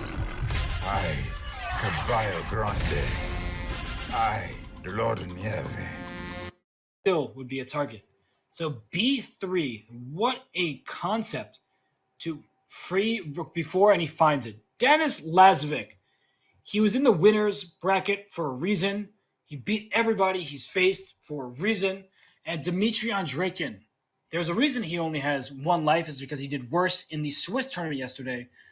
But wow, what a game, what a moment. Lazovic just outplaying his opponent right now. And Rook D3 now is possible, but then rook b4 can be played, giving up this b pawn to go back to b5 and hit these two 5th rank pawns that can, in fact, be captured. So rook d3 played, and now we're approaching time trouble. So that's the good news for Andreykin, because he's at the stage where he might already be objectively lost. And if that's the case, you want to get your opponent into time trouble so you can force them into an error.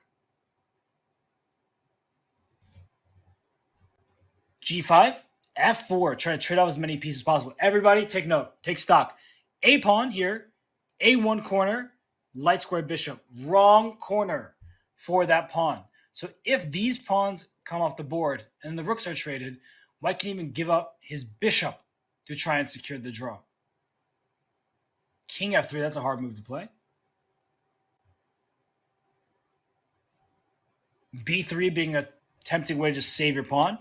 Andreykin thinking. Can he? Wow! Both players are finding really difficult moves in the endgame. I'm surprised by that one. So rook takes b2, king e4, and the black king can't go to e6 to bishop b3, and it can't go to f6. So this is a better move for it. King f6, smart play by Lazovic. The b2 pawn still under attack. I think it's a really smart play by him. And bishop f5 now. It was bishop e6. He wants his bishop on d5, but bishop f5 would offer to trade. So here we see some dominance from the black side. The pawn. Oh, I didn't love a5. I get why he did it. It didn't seem necessary. And rook. Can the rook just go over somewhere? King's up. c5 is falling. And that's the second extra pawn for black with the split pawns. Should be a good way to promote them. And there's a win for Denis Lazovic. 2-0 in the youngsters' favor. We're about to get, as both players take a drink, they're about to get game 3. And now we're in 3-minute plus 1 second increments. So we're in the shorter time control of the blitz portion. And we see Dmitry Andreykin resorting to a King's Indian defense. So he knows that he needs to score some wins. And it's 3-minute chess. Anything can happen between two, I would say, approximately evenly matched players. Though I'm looking at Denis Lazovic's blitz rating. It's like 3,200. Is he kidding me? Is this kid joking?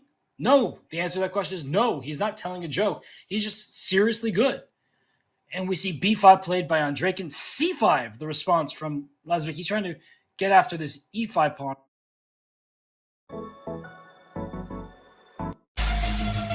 You better watch out. I'm on the climb to the crown in my prime right now. Hear me loud, I've been spitting for a while. Advantage is probably going to evaporate. That move does make perfect sense, though. Okay, so knight takes e5, knight takes, pawn takes, bishop takes. We're going to see all this. There's a bishop takes c6 at the end. There's a bishop c5. There's a bishop b6, a knight b6. All of these moves are going to be available. And this b4 pawn looks awfully weak. Knight c4. Allo tempo. Hitting the queen on d8. Queen goes out to a5, keeping the white queen honest. And now, what kind of move comes to mind? Rook c1, just going after the knight on c4. Whoa. e6. I'm fascinated. Knight d4 looks like a good move, but it drops this bishop on g5 because knight d4, bishop takes, queen takes, the knight on a4 is also loose, but the knight on c4 would drop and then white would be better because of the king safety.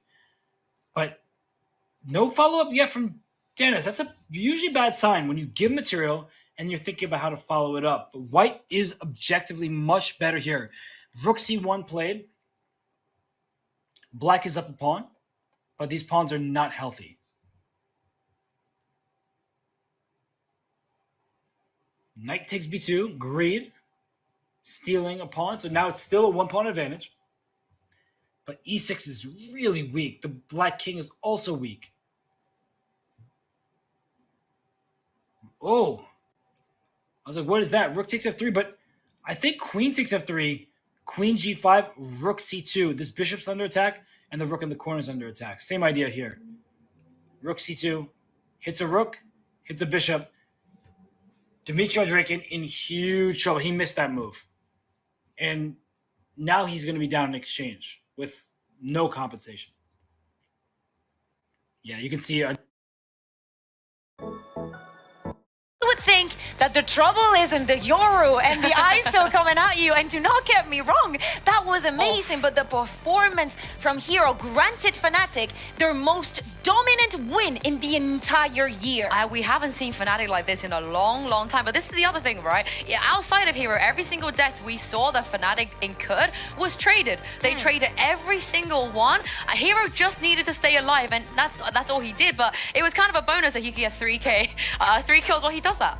Yeah, more than a bonus, all right? I mean, it was what, 403 ACS just on the defense side alone, that first half there for Hero. And again, it's the fact that this rookie is now lighting up as a substitute coming in for the team, replacing Leo, the big shoes that he had to fill. And it's so nice to see him slotting in today. We got to talk about some of the KC stuff we saw as well as we take a look at Tomazi in the AIM Labs warm-up. Viper Harbor, we never see any MEA, only a handful of times this year. It's almost like a loud thing, even globally at this point. What did you guys make of the Viper Harbor from KC? I appreciate the attempt. There were some rounds that were very cool. We also saw how they were using the ultimates, like the staggering was actually brilliant. I think that the main issue was that every single time that they tried to go see, they would encounter Hero, and it didn't matter how well it was planned, and everything was in good unison, but it looked like Fnatic has always felt very good on Haven and knew everything to a T. They were very quick on the rotations and reacting to what KC was doing. They also didn't have as much to work off of as far as the executions on site, as far as that initiator utility, right? Because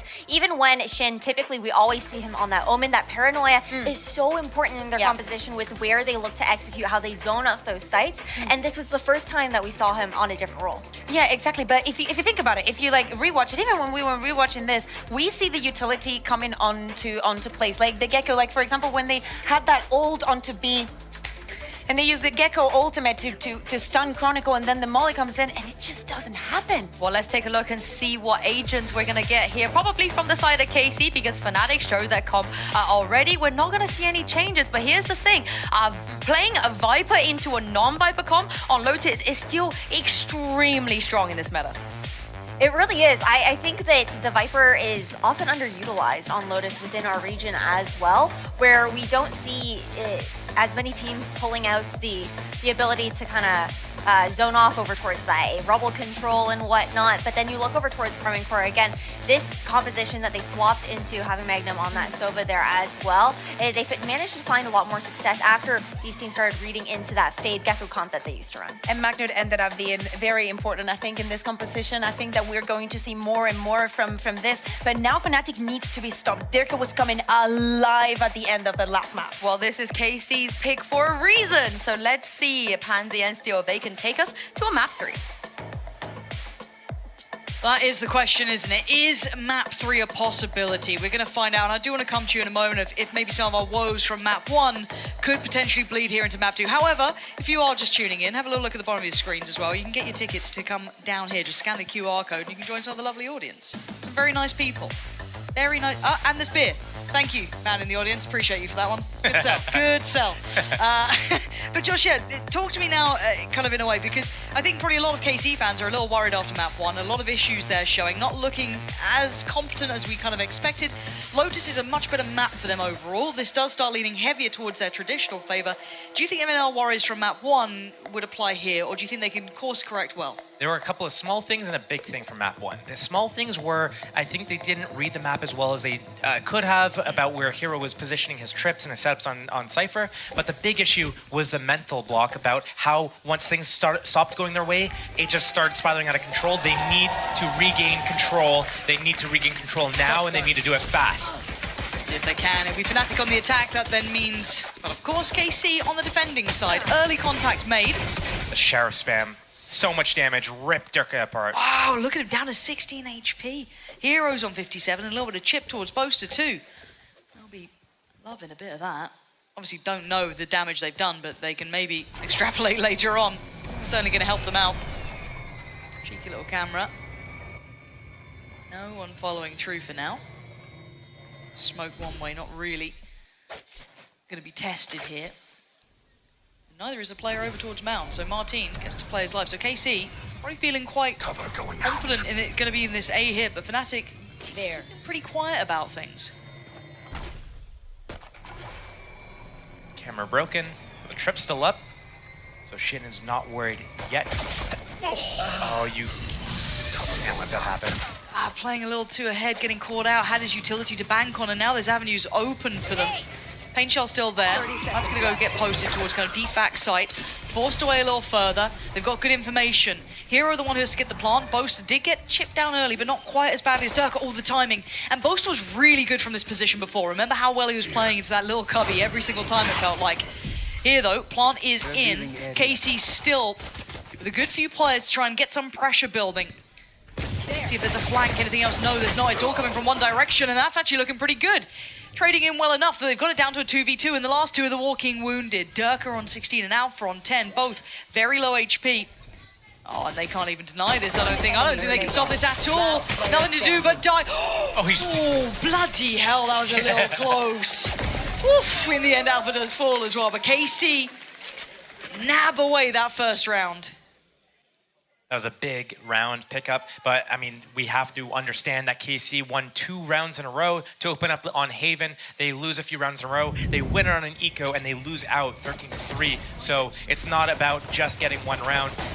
And it wasn't even like the cleanest either. It came down to a very close 1-versus-1, narrowly diffused the spike, but we have to keep in mind, they're giving up the first blood there as well.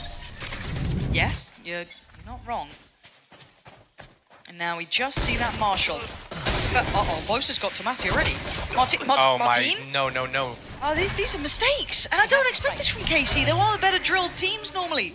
They play quite robust Valorant, and Alex Sloppy, Hero's got himself a bloody Bulldog.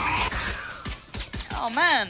So we've got the Guardian still with Shin, and the Stinger with Narrate, but they've got 4 players to clear time against them. Util still with Durka as well. He's got the Pain Shell, he's got the Satchel, he's got the Boombot, everything. Alpha's got to be careful here. And yeah, he's just chip damaging, putting his life on the line for it. He did get a tag on the back. Plays in Hero, who gets cleared. Narrate does well to swing that. Alpha next up. Individual fight gets taken down. KC starting to build back up here. And this is becoming a problem. They might be able to course correct. They might be able to save themselves this round. The Paint Shell goes in. Does it deny? It does in the end. I don't know if it's got enough time, though. I don't think it does. The defuse should come in comfortably in the end for KC. And they survive.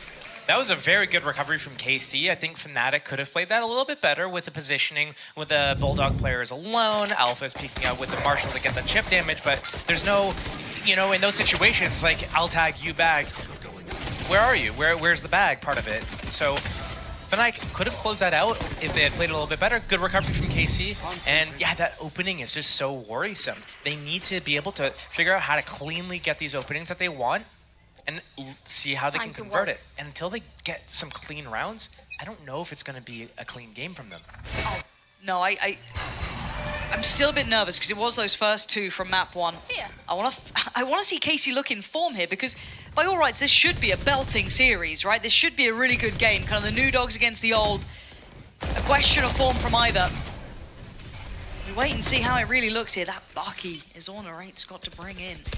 See, this bonus is rough. Last game on Haven, they were on attack side when they had to do their bonus, and they fully invested and lost that round. Here, they're budgeting a little bit. They realize we're going to use this as a bonus round. If we lose it, unlucky, we have rifles for the next round. If we win it, cool. We are just starting a lead, starting a comeback. Building some confidence is the most important thing about that. Managing expectations and building confidence. Shin. Gonna have the one. Beautiful shot. Didn't get rewarded with the kill, but he's near on taking down Alpha. Only 10 HP. And information, but the information's on Alpha. Alpha is normally the lurker for the attackers on the C area. So Shin doesn't really understand. Hey, there's more people behind it. 30 seconds left. Martin thought he might have caught maybe Chronicle crossing, then potentially Boaster, but no. Now the smoke in here is buying time. They're running low on time here for Fnatic. Down to 20 seconds. They've got to make this hit count, and there's bodies here. Doors open. Martin Makes a horrible miss there. Dirk with a punish on Shin. Still need to get that plant down. 10 now going to be on the board by the time they get towards the side. Plant going to be coming in, but there's a lot of trouble here. They're going to be investing the Hunter's Fury. It doesn't land. Hero can at least tank one of those. The plant is in, and Chronicle is punishing. And now that Bucky feels so redundant. Nurate knows it. Just down to the Sheriff here to try and get back a little bit closer. Prowler saved a little later too. Perfect, gonna check on his progression. Okay. Must be nice. Might not be enough, but it's enough to keep him a little bit happy. Yeah, one more would be really good. Make that money get into question. Got that Sheriff and Bucky to lose, so why not make a go of it? Yeah, he's got all the kit and caboodle thrown at him though. Yeah, I think he knows this one's pretty much wrapped up here. Maybe a last quick grab. And that's it. Okay, Fnatic get on the board here. First made. Gun round coming in. It was the bonus for KC. They took down 2. It was one of those situations where that flick from Boaster onto Martin, who's missed 3 shots, clean shots on the back, easy. Magnum getting spammed down. He's using his Hunter's Fury. He's not behind cover. He gets Odin spammed through with smoke. So many players from Fnatic, only one player with almost full health. Everyone else is under half HP. These are very slim margins. Anything happening in the favor of KC might be a big swing. It's just a little bit more that they need to push. They got the guns now to maybe do it. Shin. Big opening. That was a combo. That dart came in, scanned through the smoke. They got the reward. Narrate. Oh, Boaster. That's got a sting. Chronicle with a, I don't want to say quick trade, but a trade. Even with a crouching Odin. Can only be so quick when you got that heavy thing on you. I love the way you just said that Chronicle's got that heavy thing on him. That's no, that's fine. That's fine. 3 for Fnatic alive up against the 4 of KC. Martin's got his ult. They've still got the paranoia with Shin, and Shin playing really safe here. I like that. Not allowing a free pick and even. And there's gonna be the ult as well, just to clear back through. Doesn't actually spot Chronicle though, but he will be able to get the information on the site. May have noted Durka as well. Not sure. I don't know where Kron is. They understand that he's somewhere in this area. They don't know exactly where. Oh god, the timing on this is... Oh, Hero saved him then. The ult probably would have done the job, but they doubled down on it. This is perfect timing. That's gonna catch 1 and 2. Yeah, I think it got both there. They've got to know what's coming their way. And Chronicle with a slow creep comes back in. And Martin's on the site. I think he's maybe been seized. He has been. It's done. Incredible work from Fnatic there. You thought maybe KC had a grip on that, playing a couple of elements right, but it absolutely capitulated. Boom. Hero getting that save.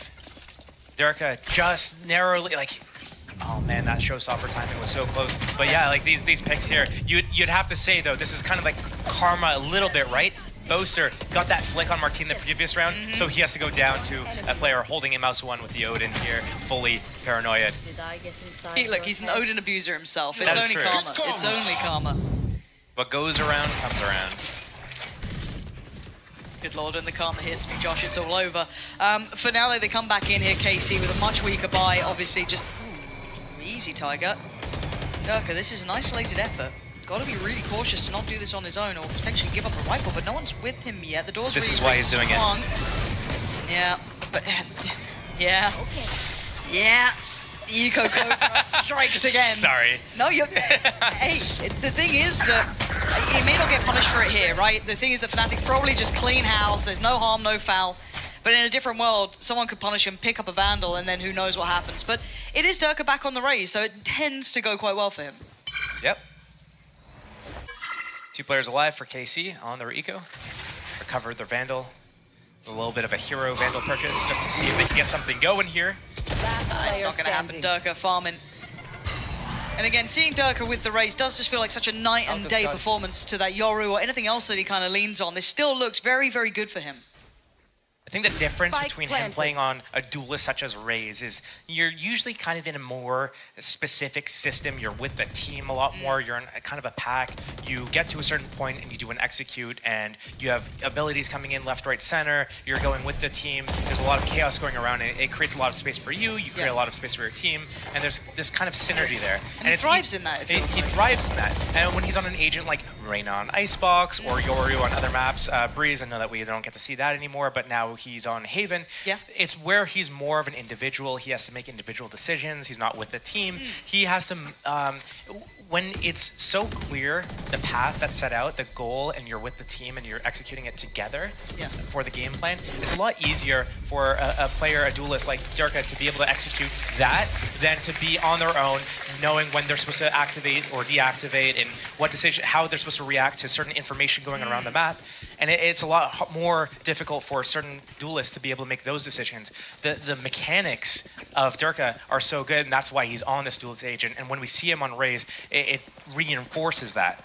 It is interesting to see such a variety, isn't it? When you see from player to player, I know NA was kind of leaning in towards, that Demon 1 Aspas, comparison when you're talking about the two different ways, even to play just like a Jet, for example, and then how it looked from EG to NRG and all of this sort of stuff. But it's interesting, even in the minutiae, to kind of discuss Durka from when he's on that Yoru, the role he plays and his goal in mind, to this, where it seems to suit him much better. But pausing that, we'll see how it looks going forward, because it was a decent Haven for him as well, but I mean, it was hard to lose when everyone's firing as well. Everyone was on Everyone point, was working. and KC was also dropping the ball big time. So now we've got to see where this picks up. Does this even out a bit? Because Casey are no slouches here. This is one of the maps. If you look at the map pool, it starts to lean better for them. First pick this time, Chronicle goes down. Now they can respond accordingly, right? You can see all the players coming over. Smoke goes in to stall out a little here. Paranoia comes in. Again, what do they want to do with this Magnum? Well, that's a little audacious. Got to be careful here. Does have the utility to bank on, so he knows that they can't springboard instantly, but Fnatic don't have space here. They've been surrounded. They've lost a lot of that map control. Cutting off the rotations is Martin, though. It's going to be very difficult for Fnatic to be able to pivot. Even if they decide to go B here, they're getting flooded in from multiple different angles, including that flank on mid. Nightfall, that's still in narrate. That's got, of course, 3.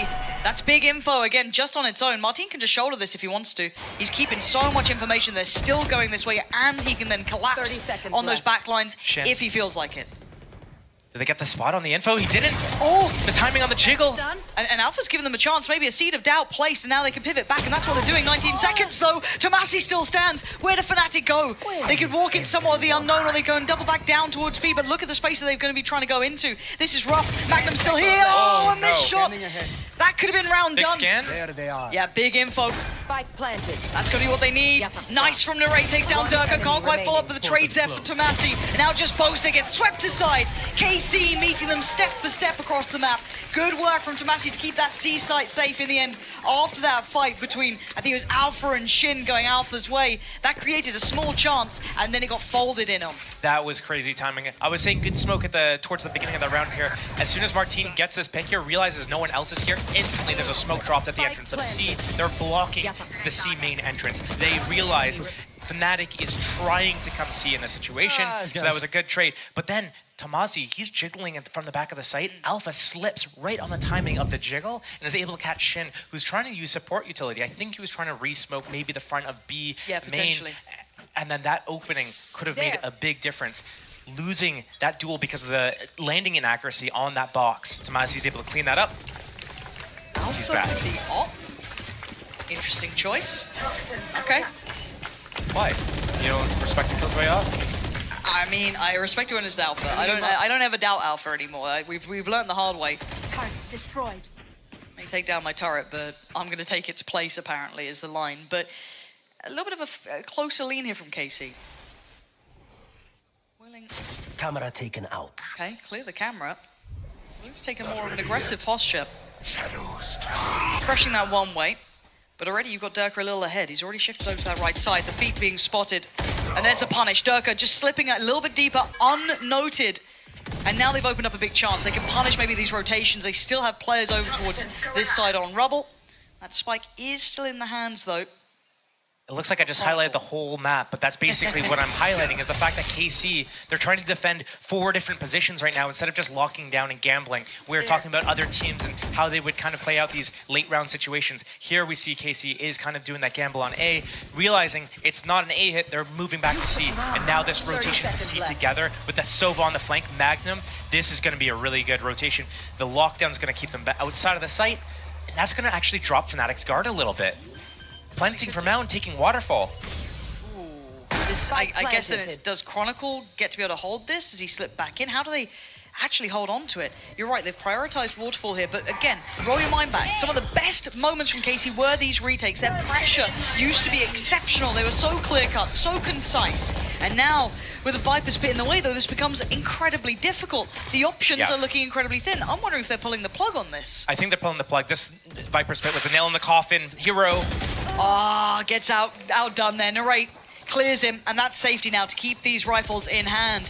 This was getting dangerous. Fnatic starting to find a little bit more form as this goes on, finding openings. And maybe you're right, they need to kind of almost double commit, double down on holding some of these lanes here and leaving some vulnerabilities. So the highlights when we were talking about KC was those retakes back in the day. That's one of the highest points of their play, especially on a map like this.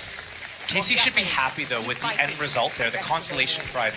They were able to keep 4 rifles alive into this next round. Had they gone for it and lost all the players, they wouldn't have this. And had they all tried to split up and hold their sites one by one, that could have also been disastrous. So I'm happy that in the end, they did do the gamble on A.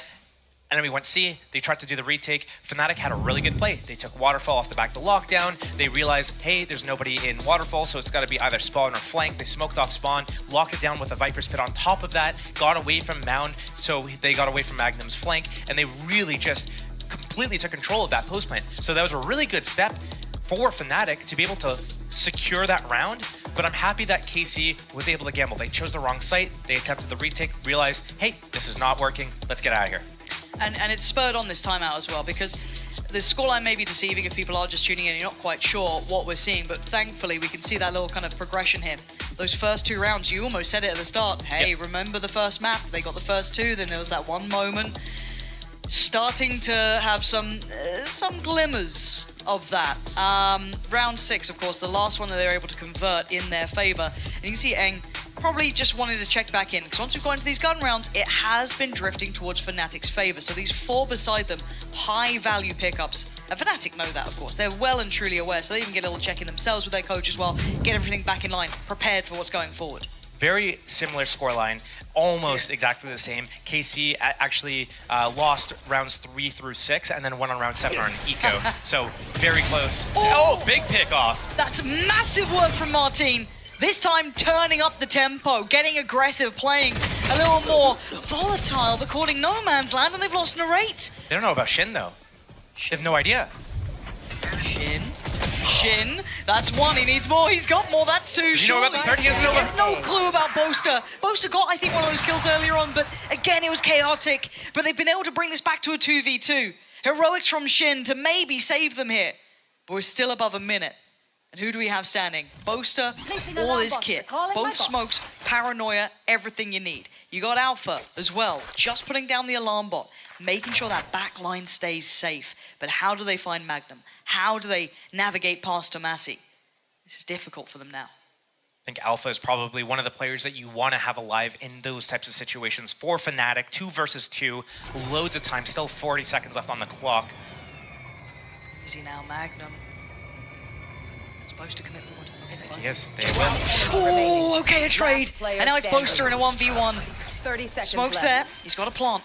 Tomasi closing the gap. Still got the paranoia. Still another smoke. Still has his TPs as well. Could be difficult. Could be tricky. And he's going to back away. Decides to play by tree. Can maybe play off the paranoia if he hears a tap on the spike. But does Tomasi get proactive here?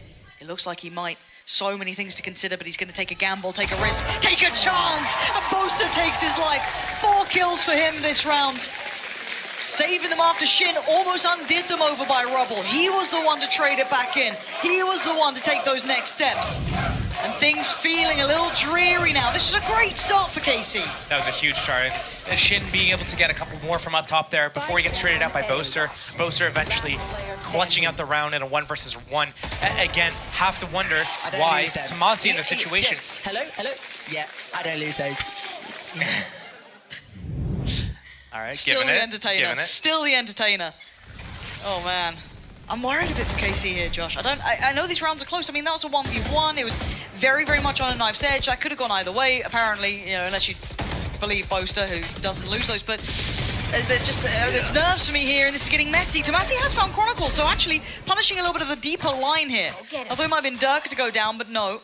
Tomasi gets to walk away with his life. Yeah, down on 30 HP, but he's still standing. Maybe cycle out that rifle, potentially. Alpha looking for options. Did he hear the step? I think he did. Timing on the punish as well. That's a problem. B's now open and available. Yeah, the smoke goes in, but they have to check behind this. Fnatic still postured towards A. It's actually pulling KC back towards B.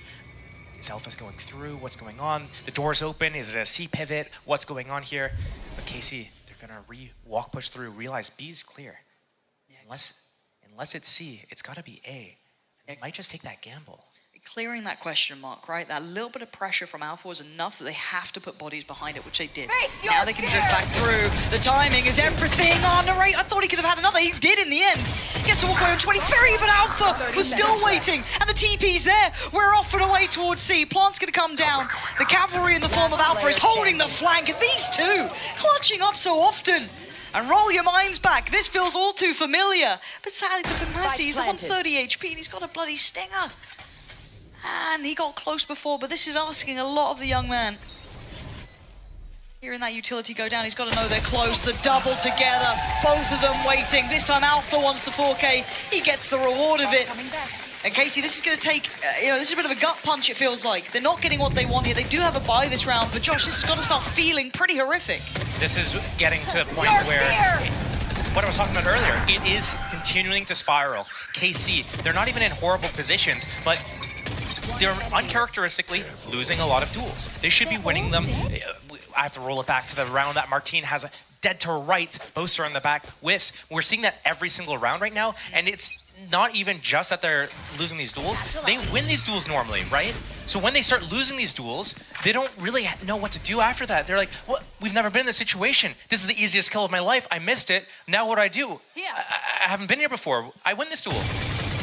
It is interesting seeing these teams trying to navigate these new issues that are being presented to them, right? Because, as I said, start of the year, KC were near on untouchable. They were one of the teams that were just, bursting on the scene. Everyone excited by, these young players, the talent, and now they are under the gun. Now they're feeling the scrutiny. Now they're feeling that pressure. Durka's already on the site. His pathing just completely negating any of Tomasi's utility. And KC having to try and take this back. Again, last time they had to pull the plug on this sort of round. Narrate does have the Nightfall, so maybe that could work out well for them. There it is coming in, and actually Shin and Martine starting to clear through. That's not bad for Durka though. Pain Shell's back in, they're gonna pop the ult on Martine as well. This is all gonna be topsy-turvy, but Durka is just turreting around on the site. Martine can't even find him. Durka is backing away. He's being such a nuisance to try and clear. They have to try and deal with him. Fnatic digging in deeper. This is looking done for Martine. Can you go above and beyond for your side? 8 HP and a dream here. Durka has been a nightmare on the other side, and they don't know where he's gone. 3 already, and Martine trying to creep back in. It's all about timing, and it's 1 bullet needed. Durka this time with 4. We've had Boaster do it, we've had Alpha do it. Now it's Durka's turn. And you're right, they're just not landing some of these shots. KC look a little out of sorts here. It's one of those situations where it's so difficult to be able to get back into the game strategically, tactically, if you're not hitting your shots. Because at that point, nothing works. And if nothing's working, you're at a loss. Not just the players, but the IGL, the coach. Where's the timeout in a situation like this? Let's get back into focus. Let's create some solutions to these problems that we're seeing. Held on 3 rounds here, KC. I can't believe what we might be seeing. I think a lot of us, we're expecting maybe a third map between these two, but if it keeps going this way, it's a 2-0. There's still a chance for KC to get a couple of rounds here, though. Maybe give themselves a chance into that second half. trying to get proactive. They did catch out Alpha before. It doesn't matter. He's not getting caught out now, though. Alpha has been on point for these guys every single... He's not lost a duel, I don't think. I mean, look at this guy, and again, you know I love my Fnatic glazing, apparently, but... Yeah, I back to winning, of course. Yeah, it's... But from map 1, where you see him on the ice, oh, God almighty, look at this dude! Look at that! That's a Ferrari peak. The Xantares peak. Ferrari peak. That was a perfect shoulder. It's just... What are you meant to do? What are you meant to do against that? Again, on map 1, he's on the ISO. Here, he's playing this lurking role. Remember that pressure he put on B before? So much going right for him. Whereas now, I mean, you're looking at what KC can get away with, and it's nothing. Nothing. It's just a plow against them. And an attempt could be made. A kill could be found. They need 4 more. And there's just confidence. They just back themselves in these fight, drop in the smoke. Yeah, you can see it. You can see it across them. Fnatic look revitalized here, and we were talking about this bigger picture, weren't we? Start of the day when we came in. This is a litmus test of performance. Where are these two teams? Start of the year, you got top-end KC. Yeah, some highs and lows, some issues internationally, you know, but still you kind of give them a bit of forgiveness there. Fnatic had a pretty shaky start to things, you know what I mean? So again, we were kind of like questioning, and they're playing with a stand-in. You know, this is the crazy part where you're like, okay, but surely this is when it gets even worse. It compounds the problem. No, apparently they're miles apart. I'm thoroughly surprised by what we're seeing in the last couple of days from Fnatic. Fast opening. He's gonna sub-ulti behind this, maybe, or? I mean, well, Chin's gonna die. That's what's actually gonna happen, Josh. I think Casey would like that answer if you have any. Yeah, I think like there's 2 things going on. One, Fnatic not making a misstep. They're hitting all their shots. Yep. And Alpha's been a thorn in their sides. Even when they haven't been able to get the primary objective, Alpha's been in a position, call an audible, bail them out. But KC, again, Tomasi, are you going to try to hold this by yourself? Your teammates are across the map still. You should run. Lockdown. Okay, Hunter's Fury should deal with that. Gets 1 more shot off. Yeah, okay. There's still about a minute on the board though, so they don't have to commit just yet. They're just kind of creeping behind this. Prowler should know that they're here. Tomasi, this is so hard to hold. You have so many against you. Can you isolate a fight? You can. You absolutely can. Heating up now. Has the support from Martin. Better work. Better damage. Tomasi, the one-man army in Alpha though, the last man alive. If it was anyone else, I'd call it Raps. Unfortunately, Martin was the difference this time. Casey make it up to 4. That's a glimmer of, you know, a shroud of what KC is capable of. We know that they're capable of it. They know they're capable of it. That's why I feel like we haven't seen many adjustments from them, because why adjust? It's just, oh no, I just missed my shot. It's not going to happen again. They keep doing the same thing. Fnatic on point the whole way through. Alpha just doing such a dirty job right now. I wonder if they're going to give him so much space on the defense around C to let him just be on his own and just do whatever he wants. Alpha on this defense side. I wouldn't be surprised if we see him pushing up. The scoreline doesn't show it, 9-7. Like, oh, he's not doing that great. Why are you guys, you know, beating it up like this? He's been winning every single duel, and he's single-handedly, with just the opening, won at least 4 rounds for Fnatic. Yeah, it's impact frags, right? Yeah. Like, out of those 9, you got to argue the vast majority have given them almost the round off the back. It's been wild. As it stands, though, we flip sides. We hope that KC gets a bit more of a heartbeat to them here. We want to see a competitive game. Oh my god, the paranoia was so good, but that's the answer. KC a little disconnected from each other, but get the catch up on the 2. There's still life here. There's still a chance. Smoke gonna go in, doesn't really hinder them. Fnatic still in this 3v3 though. Dirk had noted, they know 1 was on the flank. Spike planted. They probably know where Boaster put that paranoia from. So there's a good chance they've got a decent read here for this post-plant setup on KC. Sit very close on the site. Another situation where Fnatic is low, and KC hasn't been able to close out these types of rounds, but okay, but look at they've this been good up crossfire. pistol. This crossfire should be good. You got Narrate on one side, and when they get contact, they can swing. They can swing. Why? What is going on? That felt so perfect, Josh. That felt like KC had the perfect post-plant little setup for that, and then somehow Fnatic still win it. I'm actually speechless. They're going for headshots there. They don't realize Fnatic is so low. Just go for a body shot or 2 and you just get your kill. This opening from Fnatic was beautiful. the trades coming in from KC, you think, oh, they're in a position 3-on-3, low HP on some of these players. We have A-side for free. This fight right here was everything, though. They didn't move together. They're whiffing shots. It's been the trend of the whole game. I said I was speechless, but that was a speech. Oh, it's a pretty condemning one here. Held on 4 now. Oh, KC, they're managing to stay away from the Seize Nade combo, but Fnatic then taking the space off the back. We have Sheriffs coming out. I want to see one of these players step in here, because, Narrate was meant to be one of the next young guns coming up, the ones to watch. Same with a couple of the other players as well. You can't really say much wrong about the KC roster. There's a lot of talent there. And it's weird to not see them on point. It just feels like something's off, something's in the water. It could be revealing a couple of positions. Magnum could be on the chopping block. While all this happens, it is a pivot towards B. Now, Chronicle has been very sharp today. I think he was towards the top end of the board. Might have been taken over by Durka by now, but already hindering their access to this. Magnum lost, Durka down, so a little bit of a trade out. Can KC find any more? I like what they're doing, trying to paint this intention of this C hit. Opening the door, lurk smoke towards C, and the walkout towards A. Boaster. Jump spotting from sight. He's going to get really good info off this. Don't know if he saw them there. He definitely knows now. He still has paranoia. He still has a smoke if he needs it. He just needs to live and buy time for his teammates to come here. Wait, where are they going? They're going back to C now. We already had Tamazi on the walk up here. As soon as they get spotted by Boaster, they're instantly getting confirmed. Hey, there's multiple of us here. We're back to C. Tamazi, he's going to take the space, but he needs to not overextend. He needs to be happy with what he has and play this down together. So tempting, isn't it, though, to take that extra couple of steps towards CT or Waterfall. Like, hey, guys, I got so much of this. Spike together. Massey, Chronicle, just reading the chance that someone slipped that smoke. Now, Fnatic using the limited amount of utility they have to clear quite close, just in case someone had tried to slip a little deeper. It is just Sheriff still, tricky, up against Bulldogs, and that Vandal on Alpha. Paranoia still for Boaster. There's the Paranoia going in time to try and re-clear. Fnatic going to find 2. It's on the side itself, it's on Narrate. The guy who was their hero before, but today it's just not happening. Diffuse there for Fnatic. The retake's good. 3 stay alive. And the silver linings aren't enough for KC now. Fnatic's moving so well together in these retakes. The way that they reposition, they spotted the player in Waterfall, they're spamming through the smoke, they regroup, they go heavy through spawn.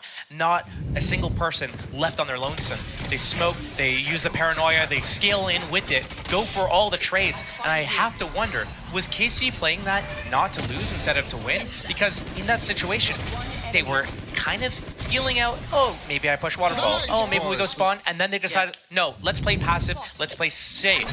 But when you play too safe, you give too much respect, and Fnatic disrespected them. Right.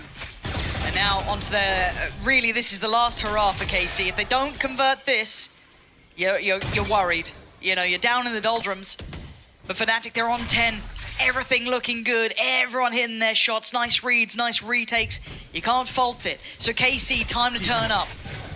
Already looking at both Durka's position over towards B. This will be interesting to see the value he gets. Paranoia goes in. Oh, Durka. Oh, okay, it's not as clean as you'd like, and he does get traded. Tomasi giving them a chance, but Hero then steps into the Spike down. arena. Bloody hell, it's all on Tomasi again. This guy, how much can he be asked? He's got a 1v1. Chronicle, one side of the ring, Tomasi the other. Good timing on this reposition, Chronicle. He's gonna realize, not before long. Oh, he realizes already. Just so smart. So cerebral. You can hear the Spanish cast is absolutely popping off. Gotta love him. It's gonna be one of those tension-building moments because Chronicle's like, wait, he's not here yet. I'm gonna turn around, just 30 seconds. check When's that timing? One more time, I'm just gonna check B, and I'm gonna turn around the wrong 25 seconds! He's got him! Chronicle, you said it though, so cerebral about it. Re-clearing that B-side, double-checking, and then he's got that internal clock ticking. I'm sorry. I'm so sorry. It's one of those days, It's one of those days, KC fans. It happens. It happens. We don't often see this level up from Fnatic. This has been a drought for them in the last couple of days. They've heated up a bit more, starting a bit better, starting to seem revitalized almost, with Hero coming in. kind of a new lease of life to them. And for KC, it feels like being blown out of the water here. This is a very one-sided game. I don't remember the last time we've seen a kind of like blowout like this, especially if Fnatic's able to close out here in the next few rounds. It's going to be very one-sided. 2-0. I can't almost believe lost against KC. It just doesn't seem real, does it? But KC still with a chance. Still got a Bulldog, 2 Vandals, Guardians. Desperate for a round to go their way in the Pain Shell and the Seas. I mean, they're lucky to be alive, and they do get to live, and they take down 2 on the other side. Know what's coming their way now. Planted. Oh, that's better. There we go. A little bit of life in him yet. Chronicle and Alpha. One enemy remaining. Gonna be cleared out. KC, okay. This is better. This is a lot better. Where's this been? This is what they're expecting. They're just like, why haven't we been able to do this every round? We're playing no different. Hello. Chronicle.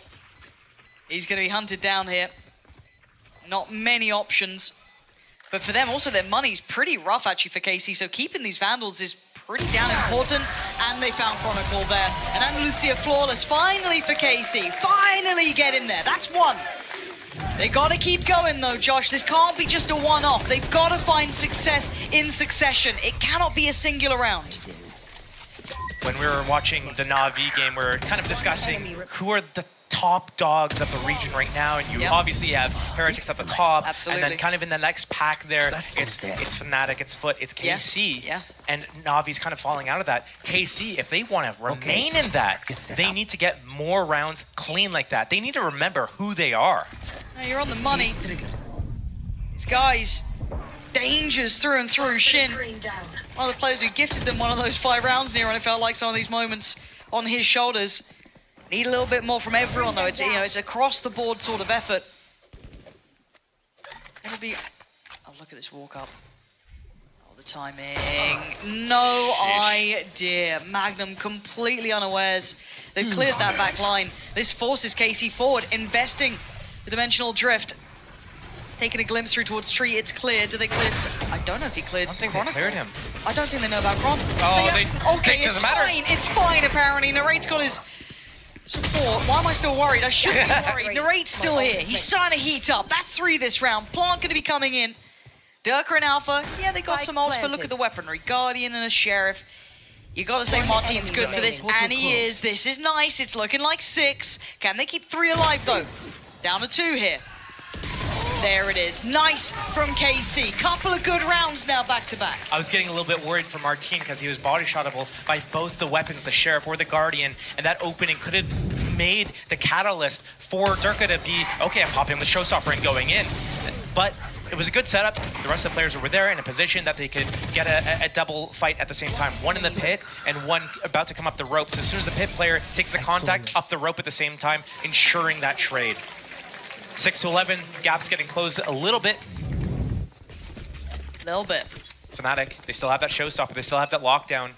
But Alpha on his lonesome again. Round by round is how they have to take this, kill by kill, step by step. It's a long road back for KC considering how these rounds are going. But they've taken the perfect couple of moves forward, right?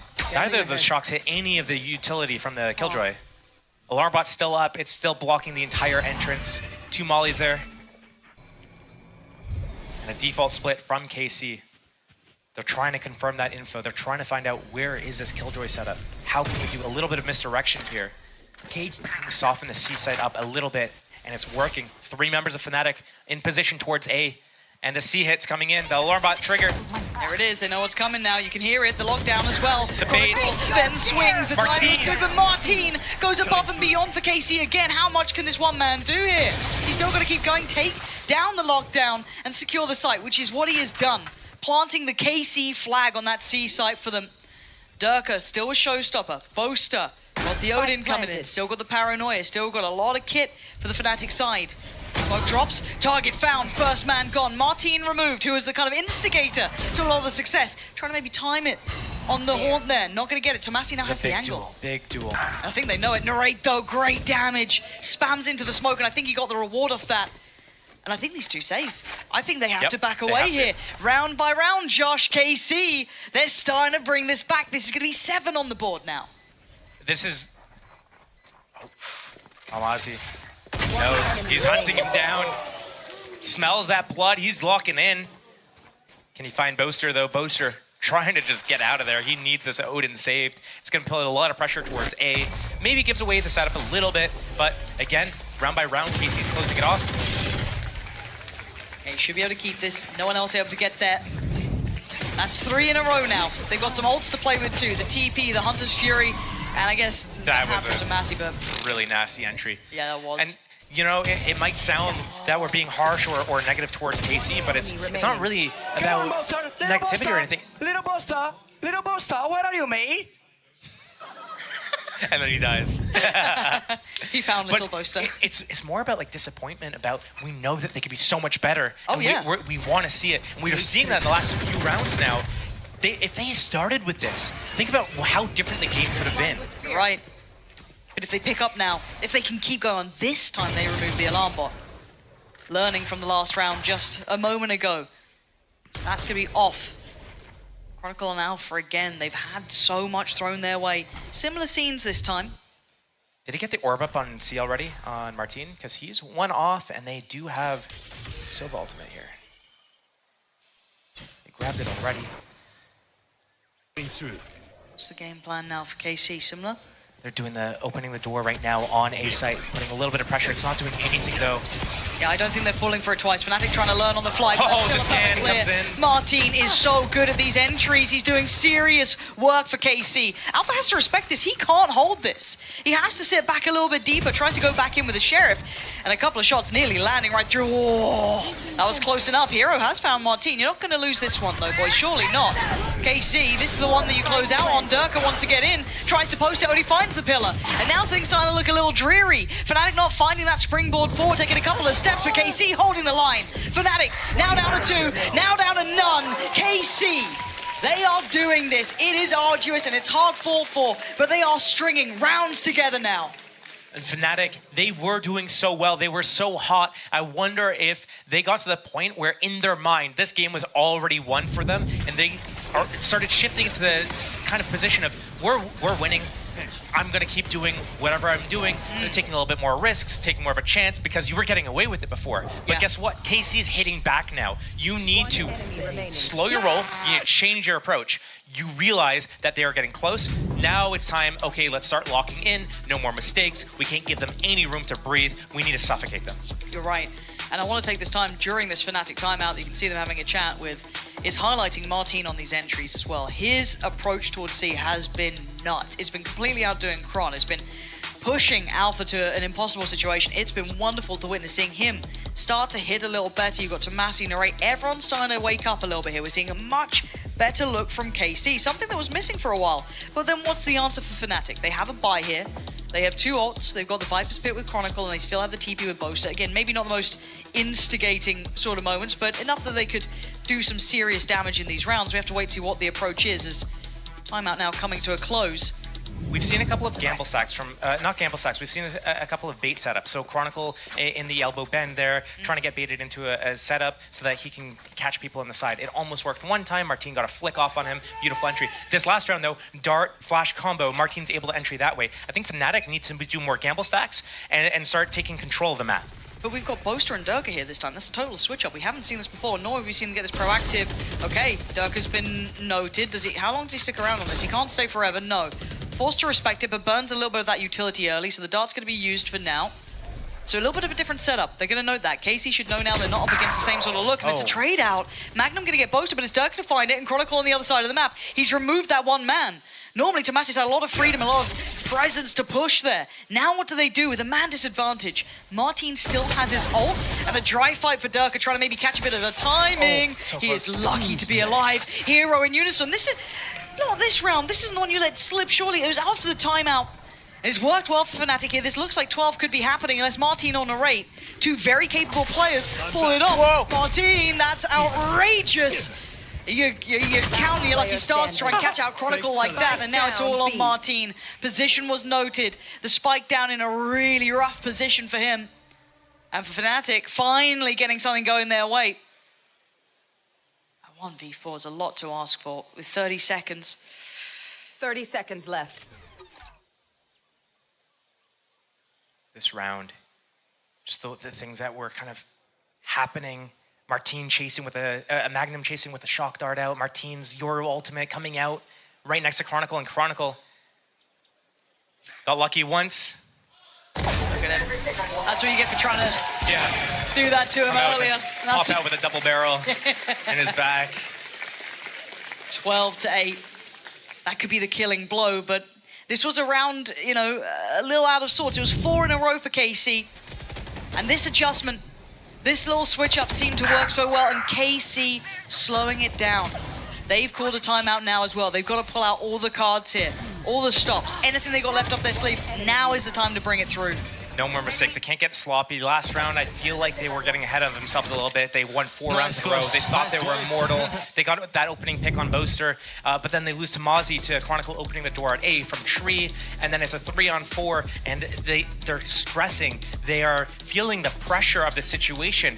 Oh my God, we can't let this slip. They're going to be on 12 rounds. They're going to be on serious point. I need to go and make this play at Waterfall. Boom, he goes down. Okay, I'm going to pop my Euro ulti and try to make an opening. And they're splitting up, and they're letting things just slip away from themselves, because I feel like that is the pressure that is starting to mount down on them. And this timeout from KC couldn't have come at a better time, because, well, I mean, if they lose another round, it's done for. They need to use any timeouts to talk about strategy, talk about emotions, talk about managing everything. Yeah, it's a lot to be said in a very little time.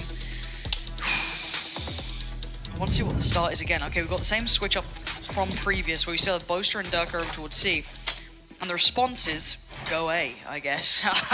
I mean, you're going in towards Alpha. You got Chronicle there still, and Hero. Looks like all 5 in on this one. Shin use his ultimate here. Chronicle down to 19 off the counter spam. That's nice though. Unconfirmed damage, but it's nice. Fnatic been winning rounds with multiple players with like 10 HP all series. Is this going to be another one of those, like pistol round? But look at the position from Durka. Stole that space.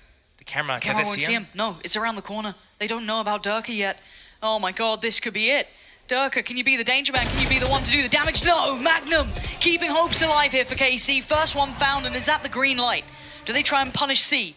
Then falling to Boaster. Difficult position to be in. Still a smoke to play. Still is paranoia. But he has to respect this now. Already. Aldrone coming in. Paranoia ready. Trying to go for this little TP. It's a risky play, but it's good so far. Hero working off the back of all the information coming their way. The paranoia as well. Turns the flash now. KC have to re-clear the site. This is so difficult. Boaster could be an absolute danger. A menace in this position. Tries to get away. Out. It's bad. It's blow for blow. It's player for player. But look at the HP. Chronicle 19. Boaster 32. And Martine and Array in a much better position here, but they need that plant. They want that time on their side. And that spam, it could be disastrous. Big info. They still don't know about Boaster here. They know about Kron. Oh my God, no way. It's all on one man, Narrate. Oh, can he be the man to stand tall here for them? Nightfall, it's gonna catch. Boaster now has to just take a guess, take a gamble, and no takes way. the kill! Boaster closes down on KC. And Fnatic win in 2. I cannot believe what we witnessed today. You could have argued Haven was Fnatic's, but when you looked at the rest of the map pool, Lotus, Bind, you've had to have thought KC had that. But this is a new look Fnatic. They look revitalized. They look brand new. They do. They look happy about it as well. They are.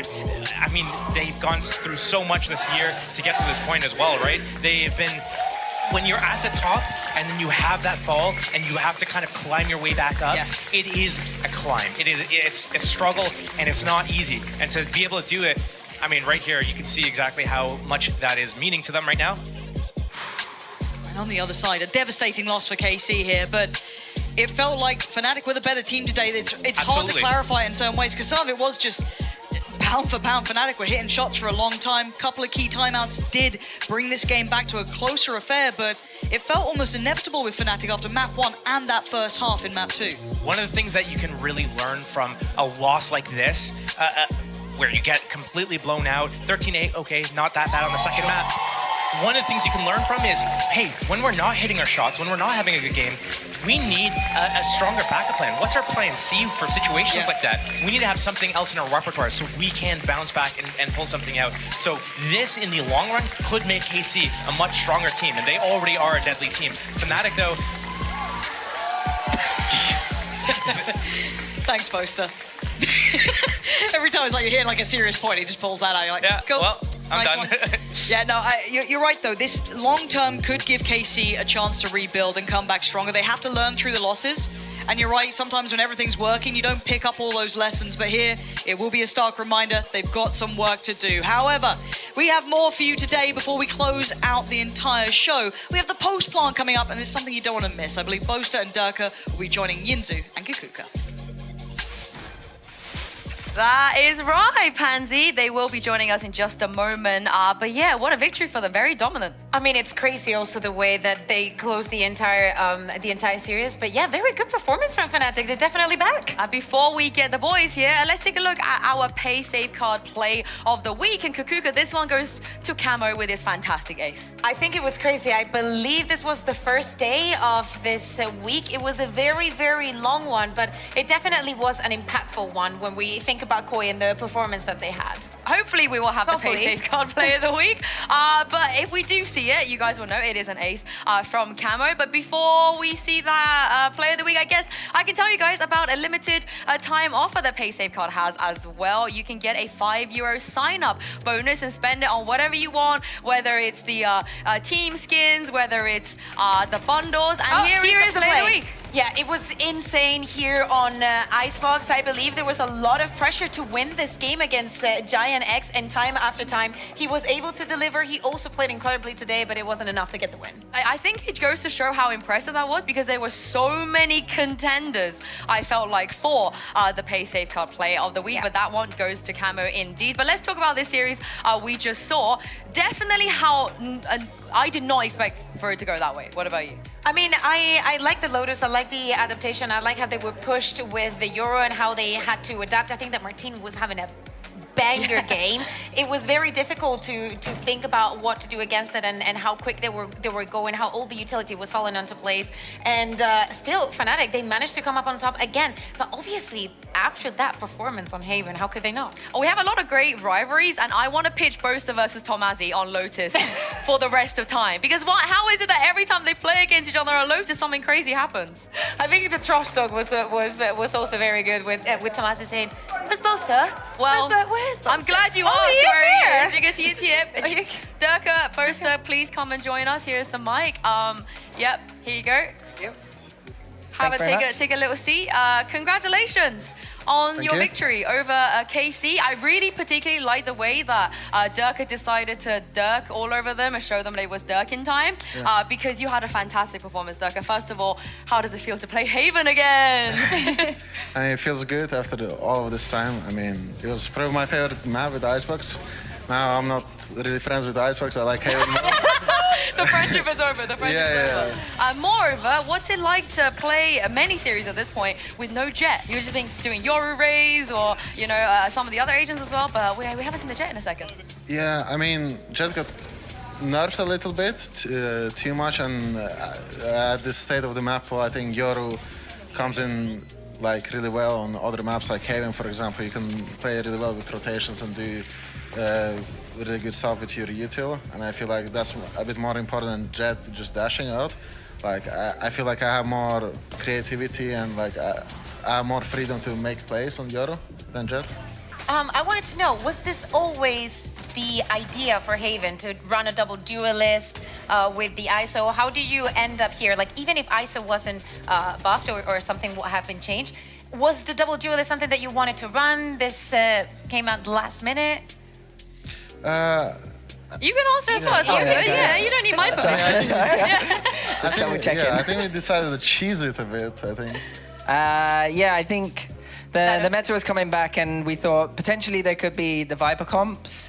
And I was thinking, well, ISO is really broken right now. We might as well exploit it whilst we can, especially because it really suits our players. We have Alfie and Durka, both able to kind of probably play it. And then obviously we want to get Dirk on that AWP as much as possible with the fast rotations. It really suits Haven, and then Alfia being able to flood with the shield. So it just really suited us, and I just thought it would work. And I spoke to Minnie and Elmer. I said, please, please let us run this. And they were like, we could do the breach Sova Jet. And I was like, no, trust me. And then they started to see the light, and then we started getting cooking on it. And yeah, with Minnie's notes and Elmer's kind of prep for the defense side, we were able to kind of work on it every scrim. Not many scrims, but it was good. Was this you and Alpha begging? Because I know Alpha was definitely there with you, like, oh, get me on the duelist. Or was it, you know, were the rest of the boys on board as well? Was he sad that he had to play ISO? No, I said, Alpha, you're playing ISO, and he actually cried, and he was like, no, I really want to play Cypher. No, I'm joking. He was over the moon. I said, you're playing, I'm going to do it to the camera. So I said, you're playing ISO, and he was like, okay, I play ranked right now, and then that's how we got him to play ranked. Okay, but what about Hero also? Because he had an amazing performance there on Cypher. Did you guys expect it to go that well? Because definitely the ISO and the Euro were not like the big highlight of today's Haven. You wanna do it? Yeah, I mean, with Hero coming, I didn't really know what he's gonna play. I think we just switched up a little bit. Like, Chronic can play solo, of course. Alpha can play double duels, and we kind of feel with Hero.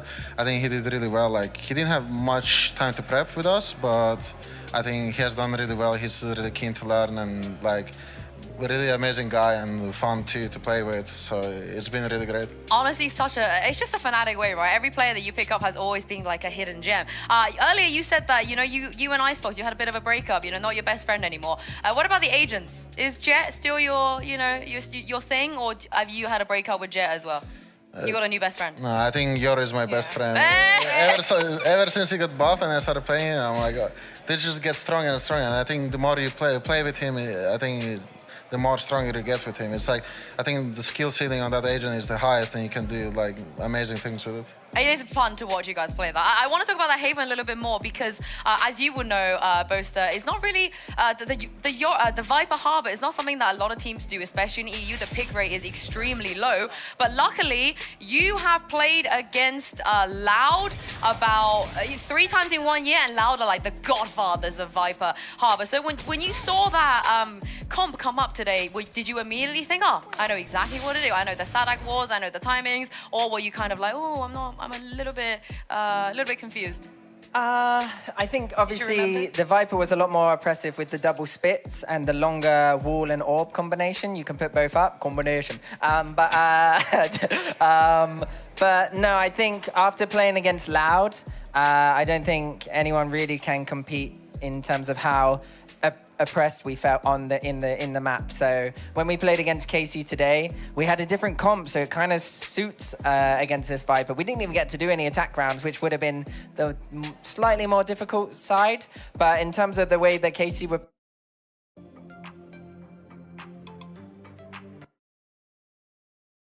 here comes the Black King, but you may be walking into some pins. You need to be very careful in endgames of this nature not to walk into pins that you can't get out of. So King F2 played, that opens.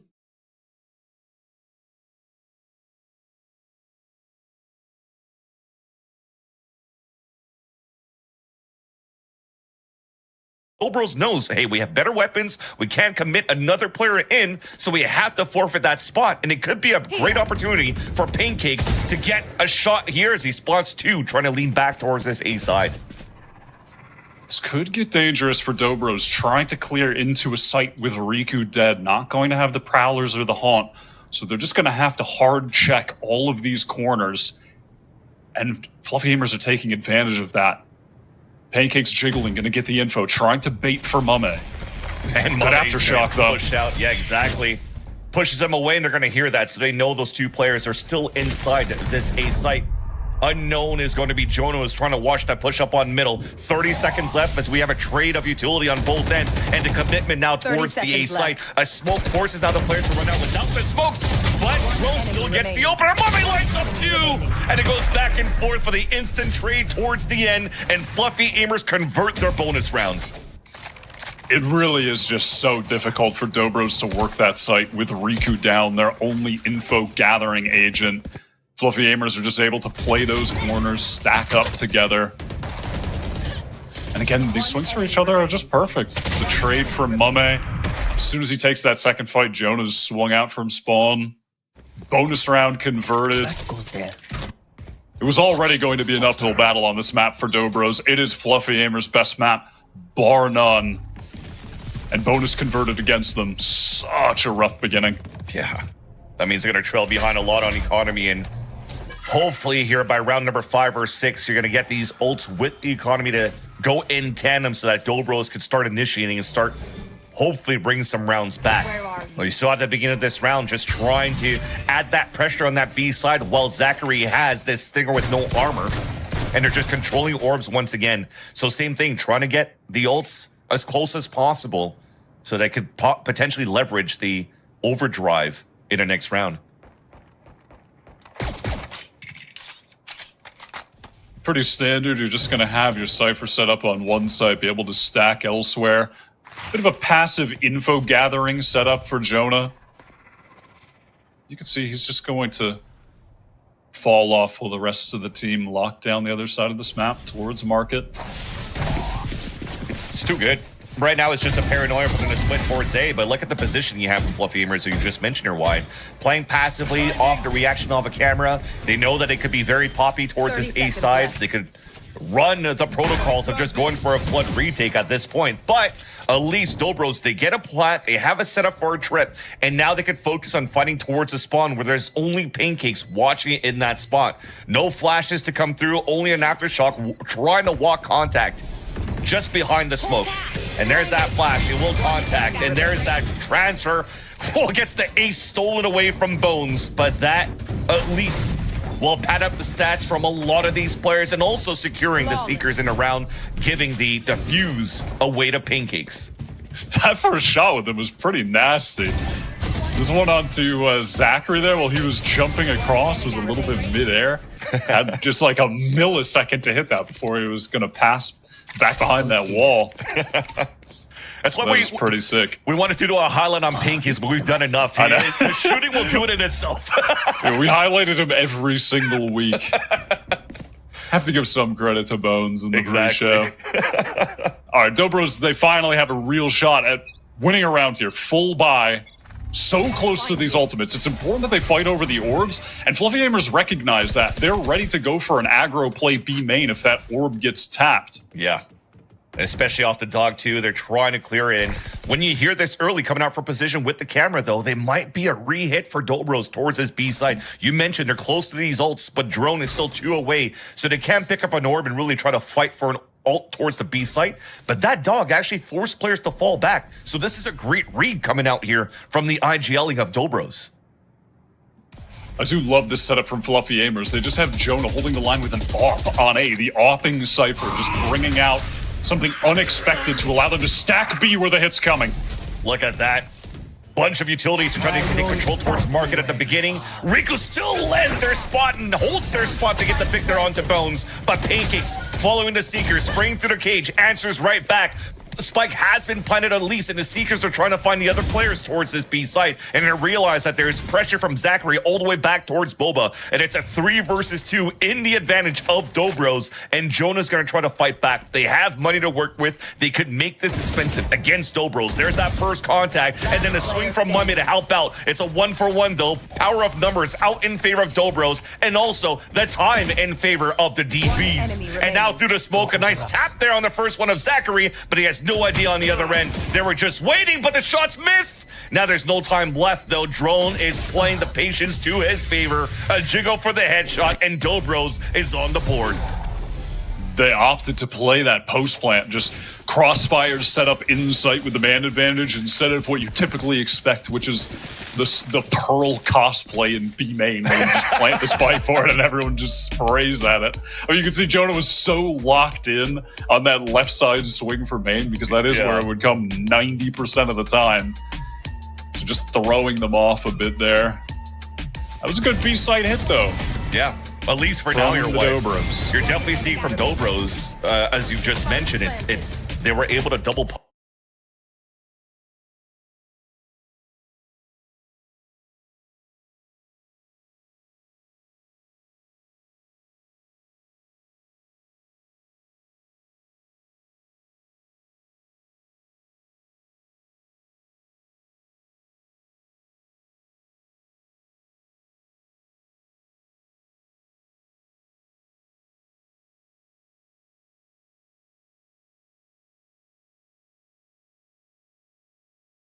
who is in desperation mode at 150 points. They need a victory, and it's only 15 for each dub here in the elimination bracket. So let's walk through this roster and talk about the scenario. Attach really the only veteran on this squad with one of the youngest lineups alongside him here, Nameless. You know, and I'm glad you highlight him because he's been so good for a majority of the year, but yesterday's match just didn't play up to par, honestly. And in a lot of big moments as well. We're talking like huge 1v1s and the search and destroys. Game 2 didn't play that great. So today he's going to be looking for vengeance.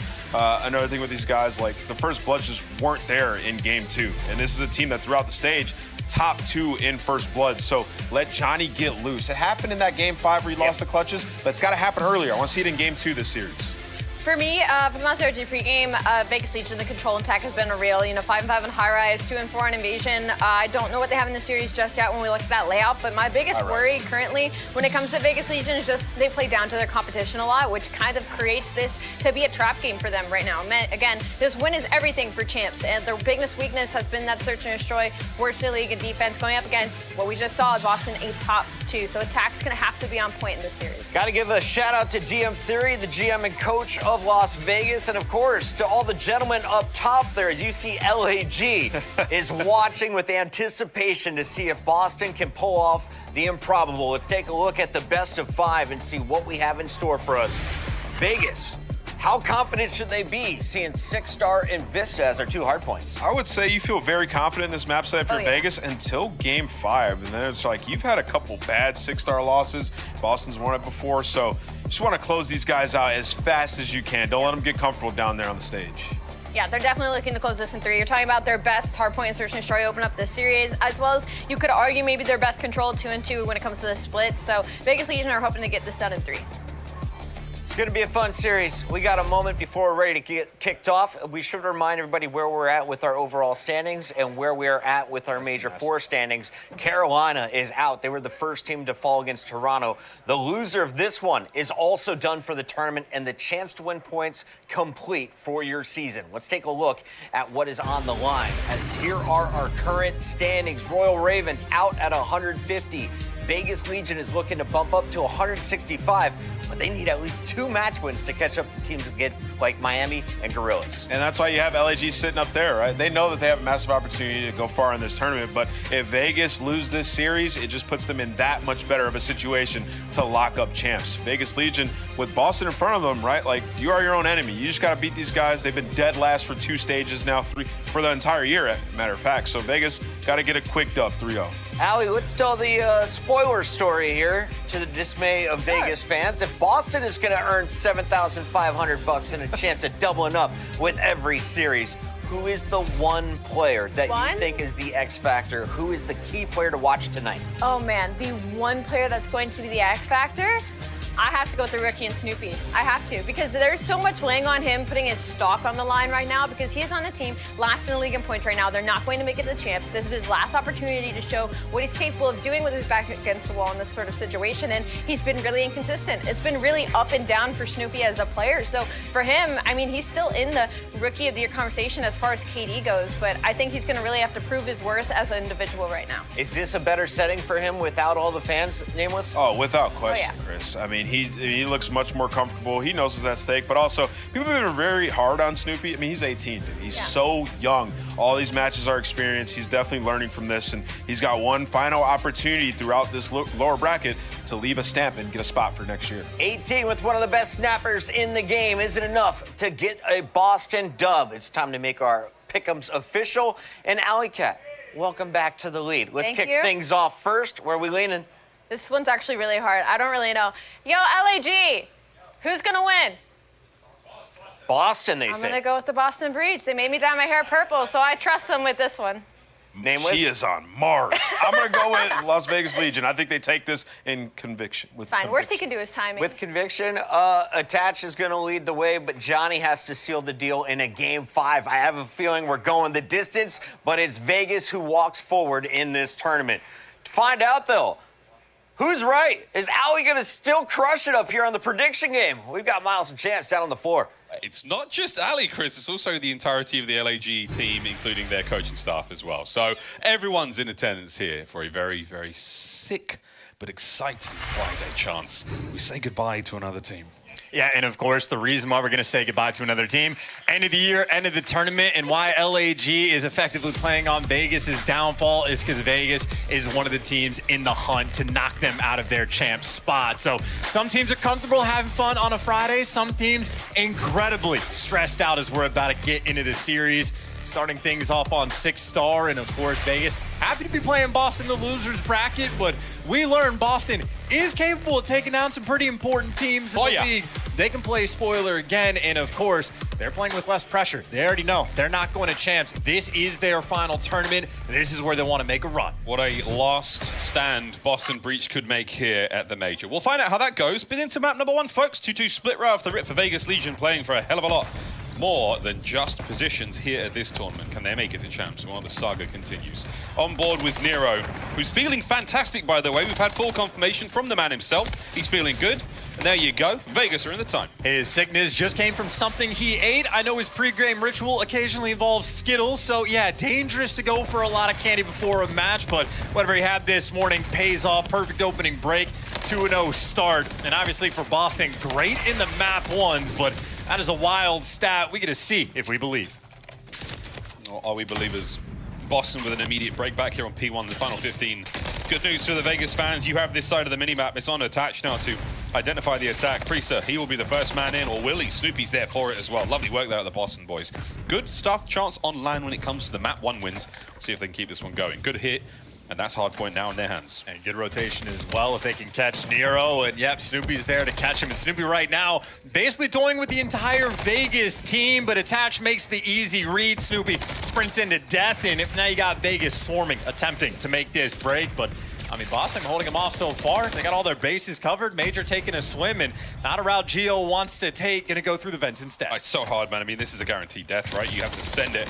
First man in's got to guess correctly. Not happening. Damn. Not happening. Major Maniac, Priester, gun him down. Breacher there, and I'm pretty sure LAG is shouting from the rafters. Yeah, LAG, again, they are rooting against Vegas because Vegas are in that champs hut. So right now, Boston, more fans on land than they are accustomed to, but Vegas at least able to strike right back. Not ideal to lose the rotation over towards P3, but at least you get the final 20 seconds, keep the game relatively close. But this is where things are a problem. Snoopy killing and cutting off all those reinforcements, so Geo might be advanced on the mini-map, but for the moment, he has no support. Boston are going to get all of this early time. Middle map presence here from Vegas on the attack towards P3. The money here on 6-star. Major Maniac, the man on the back line here. He's at the check-in desk, and room is not ready, boys. You'll have to go wait in the bar, but the bar is full of your opponents. Nero finds 2, though, and now we look at Major Maniac for a moment. The break is immaculate. Beans trying to take back what was once Boston's, and it's not going to happen. Priester's next up. 1 by 1, baby. They keep dropping. Yeah, that is brutal as well. That is a blink and you miss it break, and the back spawns don't even matter. And Vegas are reading this, by the way. Boston's going to spawn out, so they know that Major's in the back, but everybody else coming through the front. Doesn't matter if you read it, though, if Priesta is just going to take it from you. And patience, though, pays off. Major not coordinated with this team there in that moment. And now for Boston, not only do you not really effectively get this break, but you're going to be on the back foot, having to rotate all the way out. But Vegas, I mean, super slow. 3 players are standing on old time, and there is 0 seconds left. So Legion taking their time. Every hard point in the first set so far, Boston have had the rotation for it. They've had the opening time, and it's showing in the score. Vegas are not a true stranger to the break. Here we go. Nero, big wrap. What can you find on the approach to time? Your teammates are battling through the front as well. That's a win. And we are 1 step closer to the edge. That is MCW, just a headshot out of control. But I was thinking Vegas about to break, but instead Priesta gives you 2, and now things are going to get mixy. But Major Maniac timing not quite on his side. Johnny there to cut off the reinforcements, and well, now Boston back to the 1 by 1, funneling into death. Scrappiness on the Statue Hill. Over to Johnny. Toe-to-toe with Priester. Trophy saves it, but that won't. Teammates are there for it as the battle continues on this point. The final few moments here, the final 10 And we are going for every single one of them, folks. Back to the middle of the hard point. We will have it in a sec. Boston breach with a slight lead as the first set closes. And there's an interesting theme as well with the intimate venue. The deads coming from Beans are going to rain out just a little bit louder, but needs to get the ball rolling. 9-9 performance for the moment, and Boston definitely a little bit of a lead. Nice kill there, though, as they're working towards the break. 2 players for Vegas trying to stave off the pressure, but seems like it's going to be inevitable for Beans. Strikes, he pounces, and at least gets the damage off. Boston are in. There they're in. Over to Priest up next. 1. Can he get 2? Sure can. Can he get 3? Well, he wants it. Mate, give him all 4.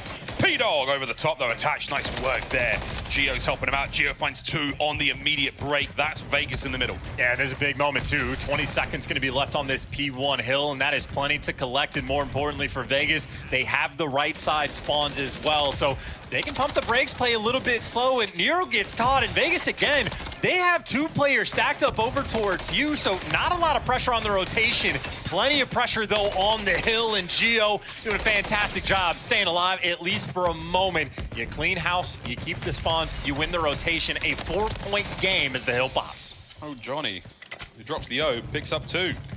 Over towards the new hard point. First time we've seen Vegas win a rotation. Bad spawns for Boston Breach. Plenty of time to cross the map. Plenty of time to get the break on the hard point. But you have just lost the lead for the first time here on 6-star.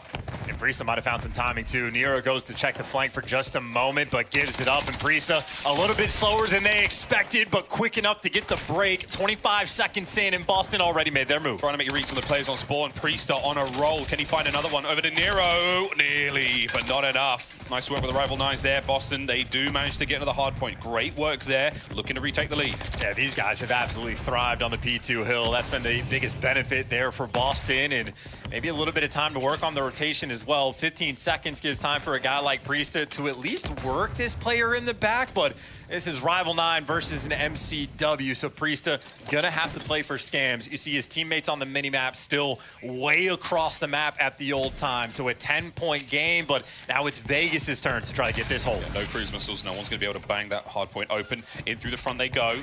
Beans now through the lobby, trying to back up. The push, the Priesta starts. What a move from Attach. Does get brought down. Only 1 man left alive at the hard point. Plenty of members of Boston here, close enough for the break. Will they be able to get it? Oh, but you have to sniff out where Gio is. There's his foot. Get them feet. Teflon Beans are all yours. That's your point. Yeah, and I love that play from Priesta too. We saw him pump the brakes and he's waiting for a teammate to get involved. So Boston might have waited an extra 10 or 15 seconds before they make the jump, but it's to break the money hill. So credit to Priesta and credit to Beans, who is now thriving with that success. I don't know if they're going to read the back spawns, or maybe they do in the perfect amount of time. That's great communication as well. So Boston, they're doing all the little things right. What a win from Beans. That streak's in the bag. Final 10 seconds on the bar. It has been perfect. You can take that death happily. Over towards Snoopy, go to the statue. A battle. There's a man-on-man here as Snoopy. Can he stay alive? He cannot. Attach and Vegas have the point. Yeah, Major Maniac, though, at least going to be able to buy a little pressure. No one's able to sneak in, push out, and,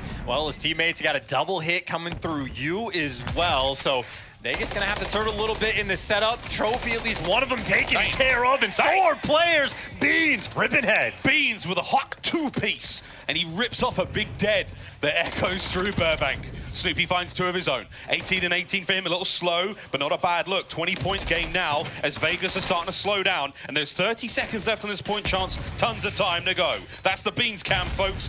Ding, an absolute winner of a 2. Yeah, and Boston again taking full advantage of it. Maybe the nades and tax going to be overwhelming, and you see Vegas a clean retake to at least fight for this scrap time. And hey, you'll take the 15 seconds where you can get them. This has been a nail-biter game, and I gotta say, for Boston, who have not exactly won a lot of LAN series, the fact that they always start off hot is surprising. They're doing it here again. Doing it again. Well, 3rd set of hard points, folks. Everybody take a deep breath. Gonna catch a refreshing beverage here in the bar, and Vegas are gonna find the opening time. Nice work from them. A lead change is on the cards here. Johnny can't lock down the backside, so through you, Boston come. Yeah, Attach is flowing though, and yeah, easy gunfight wins for him. Might be a slightly difficult one, but Attach able to lock it in. And now Major, great tags from Nero in Geo. Forces of nature around this zone, and P1 is paid off. And I know for Boston, next hill is where they've had the most success, but this is too much time to be given away. Vegas have taken a lead and then some. Boston might have bit off more than they can chew. We're about to find out how the digestive system goes. It's 2 from Nero from up top. Nero 3. That is sensational. A force spree, 25 and 18. Good news though for Boston. You spawn near the point. That's going to be desperation, though. That's the start that they actually needed. A team kill rolling through is going to stop that push in its tracks, because Vegas, they were biting at the heels. They were right knocking on the Devil's door to make this break, but Boston stable initially. And every single time Vegas are getting nearby, the trades are going to be easy. Nero might give you 2, but the last man standing, Boston have always had someone extra playing with these closer spawns. Vegas, not well coordinated just yet. Yeah, not enough. They've got no one by the kiddie pool side. Major Maniac trying to watch all of these angles alone. Difficult timing. Nero breaks the hard point wide open, and that could be the game. Beans, it's a cruise, and he just dodges the spire. What can you actually find, though? Open roof, just for the guy in the back, but that's 2 in the feed. Boston to go buttons now. And we go. Priester finds 1. Snoopy right on it. Nero winning another one from the inside of the vents. 20 to go. And now Vegas trying to reposition as well. The bigger problem right now, though, is going to be that rotation. Boston actually have a decent opportunity to make this comeback. Question is how many reinforcements did you cut off Major? If you can drag a second player to the grave, it would have been nice. You can't do it, but you're going to spawn up at new. So Boston, it is what? 5 seconds for Vegas to win this game, and you can break it for 5, no problem on this hill. Desperation.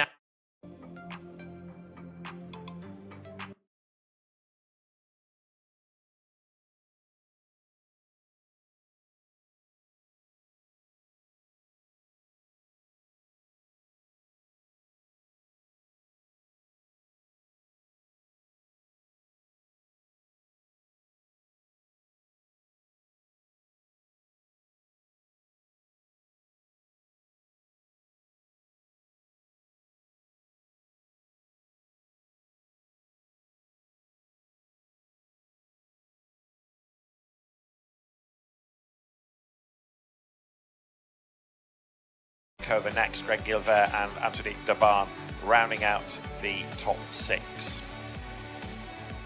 The Mirage Racing Aston, a little bit understated in that race, but still clear within the championship.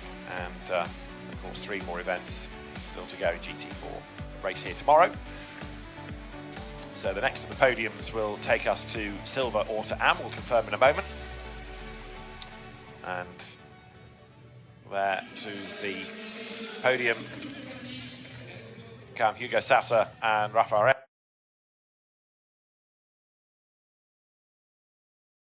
Walking through the smoke, no one with him. I mean, if Precision doesn't hit those shots, obviously they probably still lose the round, but an uncharacteristic mistake from Fluffy Aimers that gives them that opening. I mean, in the late round with Precision just alive, the spike being there, put Fluffy Aimers in an awkward position. Maybe that play can be the turn of the tides for them. Sometimes it's just a sick individual play like that that picks up, you know, the mental for everybody else. And that's what they need. Neptune was able to do that last time when Fluffy Aimers were on a Thrifty, and now an opportunity on the defensive side as Riku just got challenged towards the elbow. And is this what is happening? Is it the GC Sheriff heading over to challengers now? They're just landing all the shots right now with these entries on the Sheriffs. Drone may be in trouble here. Trying to play in front of that one-way smoke. But he's alone. No crossfire for him. Just gonna play it safer now. Back up towards A, where Fluffy Aimers have cut noise and are intending on going for the exec. Yeah. Great util from Jonah. That small camera pushes 2 players back, so it gives an opportunity here for Fluffy Aimers to work together in tandem. A 5-player hit towards this A site. Full utility to clear it out. Paranoia confirms now that the site's open and you'll have Fluffy Aimers on a plant. 30 seconds left. Pancakes with that judge and all the players going link and a smoke to play with. Oh no. Yeah, it's a bait to bait to bait. Now Pains is the first one, gets 2 for his troubles, and at least the advantage is still out there for Fluffy Aimers after the set of crosses that happened. Drone only with a Bulldog against 3 pistols, and the pistols are enough. Oh, what a disaster. Again, just when Dobros have a moment, it's snatched away from them. Pancake's getting close up with the judge with the smoke, and Dobros go through with all 4. Oh, no. Yeah. Oh, and again, Zachary just looks mentally crushed. That is so sad. I killed him point blank with the outlaw. That was a little silly. He'll get something out of that at least. God. You know what's they missing? Look flattened over there on the right side of the screen. I don't know if you noticed, Wyatt, but Dobros have been winning rounds back in stage 1 when Zachary was wearing multiple hats through every timeouts. And in stage 2, he hasn't worn too many hats. And I think that's probably the reason why they're trailing behind 11-4. You're a better analyst than I am. I haven't noticed I haven't paid attention to the fine details. This guy's peeling apart the deepest layers of the onion for info like that. That's crazy. Yeah, Neptune's keyboard's also tilted 5 degrees less, so that's why he's landing his shots. Oh, but yeah, this is tough situations now for Dobros, and looks like they're trying to go for a hero rifle around Enge. A Phantom and a small shield. Just trying to keep the economy low against Fluffy Aimers if it could work some magic. Yeah, they're forcing up, they're sending it. They don't want Fluffy Aimers to get to 12. They're going to risk it to get back into this game. Fluffy Aimers, look at how they're playing right now in spawn. It's because Enge through that smoke, you can see it over at tiles, and now one in B main. It's making Fluffy Aimers think that Dobros could be all the way down mid, all the way up B main right now. Do they want to re-clear? Or do they want to just go towards A? It's Dobros trying to put them into a trap. They have the A stack there. They want them to feel pressured like they have to go to that site, but Fluffy Aimers are just going to re-clear.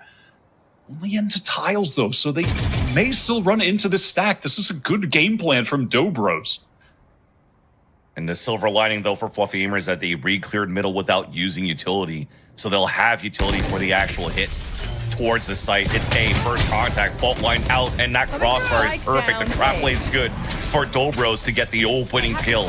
So Pancakes falls, that's less initiator util for the execution towards this A site, and there's only 30 seconds left. They might be forced to commit because of the lack of information they've gotten towards middle and B. Running into 3 players. Tough to deal with, Zachary. You're close! Bones with the first, though. And he'll get the second one easily, as Drone can connect his shots here on the Sheriff. Flashes are hurting people. TP into the site to guarantee where Riku is hiding inside the generator. And with the trip watching the flank, you definitely do see the tides turn back in favor of Dobros. Where is everyone hiding? Cypher's going to hit the trip, so they may think that Ange is going elsewhere. It's just that deep push out the lurk. They get the info with the ult, but surely that's not enough. They recover rifles, but it's still 2 versus 4. And you just have too many bodies inside the site, and nothing they can really do, especially when you're so separated for the last 2 players of Dobros. And understandable here at this point, they're trying to pick up rifles, and by then, hopefully, being able to isolate some overextension coming out here from Fame's position on the post plant. But you definitely do see the protocols very well drilled and oiled up for Fluffy Aimers. Oiled up? You know? They're oiled up. I don't know. I don't know if that's... I don't know if that's what you think it means. The gears were oiled. Right. Right. So it's just a smooth, lubricated machine, just like, you know, going through their tracks. Yeah, that's what everyone was thinking. Yes, the gears. At least well on their way. Freaky Vans is back. Somebody matched by a free. No one is mad. No one here is down to match your freak. I don't know. I think we'll have to ask chat once we get there. But Matt point in favor of the Fluffy Aimers, and you mentioned it here, Wyatt, a forced buy that came out from Dobros really didn't want to commit into trying to force the overtime. So the economy is once again in shambles for Dobros. At least they have the overdrive available for Zachary. But not too sure here. He hasn't had the best results with the Neon ult so far on this map. And this pressure now from Pancakes with the dogs, some spam through from Bones as they're trying to draw rotates to A. Dobros have maintained 2 players, at least in market. That's a great opening from Drone. She's going to jiggle through because he did see the contact on the second one, and it's just a default play by Fluffy Aimers. And because you have such a low buy coming through here for Dobros, you almost have to commit these over rotations, which now gives an opportunity for Fluffy Aimers to really set inside this A site for a plant. Good little tag from the cam, making precision of timing. Ooh, they both escaped. But at least finally, after a couple of beeps and fake plants, it is now committed for an A-side plant and also for the elbow. Rocket launcher out, and it lands at the feet of Drone, but the overdrive still available. Zachary trying to go through the overdrive. The slide across, it does hit with a beautiful seize thrown by Riku. Bones, though, holding his angle at the dumpster to jump forward. Jonas inside the smoke. There's the judge on a 2 versus 2. Overdrive has been extinguished as now Mummy is just dancing around. A 1v1 remains. Pain shells onto the spike. Can we get a halfway? We cannot. And it's ticking down now on Bones at low HP. One shot will be good. Ange will get it. And will there be enough time? I do not think so. Oh, just barely staying in the game. Oh my God. It has to come down to these moments where you're just fighting chaos in World War 16 to win the rounds here for Dobros. 16. That was a great future. A great first shot from Drone towards B to open things up. And then they kind of maintain most of those players towards A. I like how Dobros have played the last couple rounds, even the one they lost out of the timeout. Maybe that was a call for a strat from Hayes, their coach. But it was a really cool round. Oh, that second one, again, bad buy, but they convert. Still, though, I don't believe. They're down 7 bands. I mean, there's a lot of util coming out with the defensive side. Fully stunned, answered back by Zachary. Trying to dash away, but there's just too many flashes coming out on the attack. Rolling Thunder out in the open. Drone is caught, and the Seekers will see the last 2. Now with the Nightmare taking him over, and hopefully the Boogeyman will come through here for the last 2 players for Dobros to salvage the round, but it doesn't seem to be the case. Oh, the swing out from Riku, but Jonah will seal the deal, and it was only a matter of time. Fluffy Aimers win the first map 13-5. Watching this team, the Fluffy Aimers, back in stage 1, it always felt to me that the one thing they were lacking was firepower. Their kind of natural chemistry, the way they played off of each other, they always looked really good. They, in a lot of moments, just weren't able to get the crucial kills. And now with Jonah and Bones, they're getting plenty of those. Mummy as well on the Omen looks so much better. They really look great right now. And Sunset is just their home map. They're just destroying everyone on it. You gotta ban it against them. I mean, you're right at this point. To let that slip, it looks like Dobros thought they had an answer for that. It looked pretty good when they're starting to fight back, but unfortunately, you see these hero moments coming out from Fluffy Aimers where Dobros never had a chance to take the momentum back in their favor to keep this a close game. So yes, the first map is now right up for Dobros. They'll have a chance to answer back on the next map of Lotus, which will happen after the break.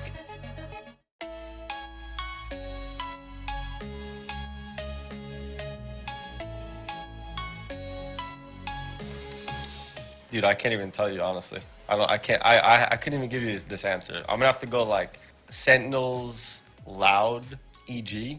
From last season, I guess. I mean, recently it was Sentinels who won Masters. The year before winning Champions was EG.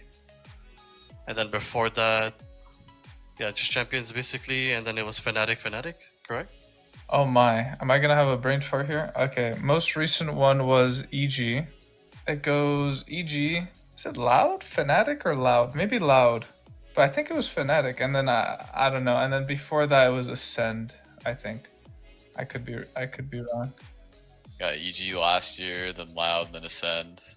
Believe VCT winners 2021 was Ascend, and then 2022 was Loud, and then 2023 was EG, or Evil Geniuses.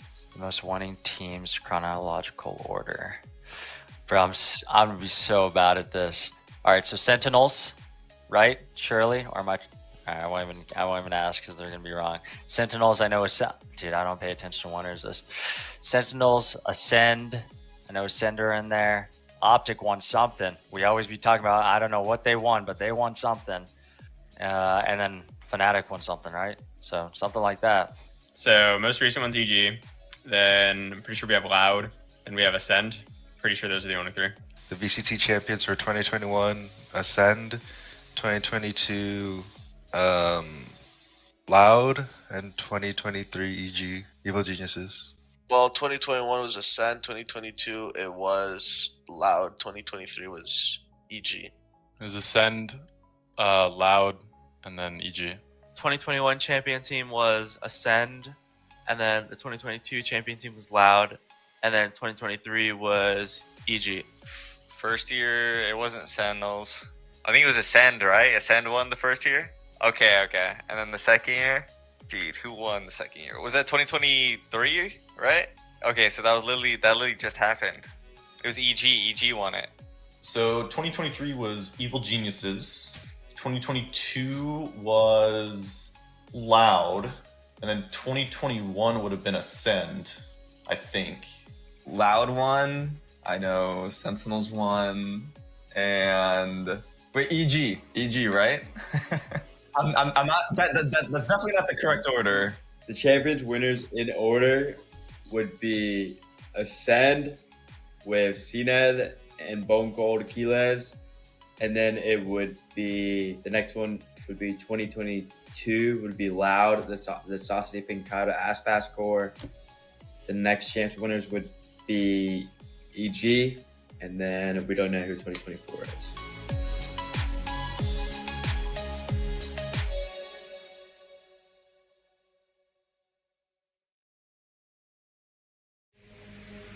The game starts long before the game starts. And warm hands are faster hands. Gain the upper hand and power up your pregame warm-up with Zippo hand warmers.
Fluffy Gamers, they take their map pick of Sunset, and it takes us to that map number 2 of Lotus. Welcome back, everybody, to Valorant Challengers North America, where I gotta say, you know, it made sense. We talked about Fluffy Gamers being really good on this map of Sunset, Wyatt, and that is exactly what they did. Yeah, they're just too well drilled on this map. Dobros, they had a decent amount of rounds that they could have won, to be honest. But even the ones where they got an advantage, so often it would slip away. Listen, a couple of them were just from crazy individual plays. This one from Mummy, where he TP'd behind them. But what Fame do so well on this map is, no matter the situation, they will calm to each other every little piece of utility that they have, and will play off of each other perfectly, even if it's a hopeless situation, you know, even if they're 10% chance of winning, they will do everything they can to win. They don't go for silly plays. Yeah, that round, by the way, was insane by precision as well, but ridiculous. Overall, I do agree with what Wyatt was saying. It's just, it seems like even if you have some sort of opportunity for Dobros, especially on their attack side, and they're trying to find another gap, another opening that they could try to take advantage of, there's always a player from Fluffy Gamers already there, and they could convert it back in their favor. So there wasn't.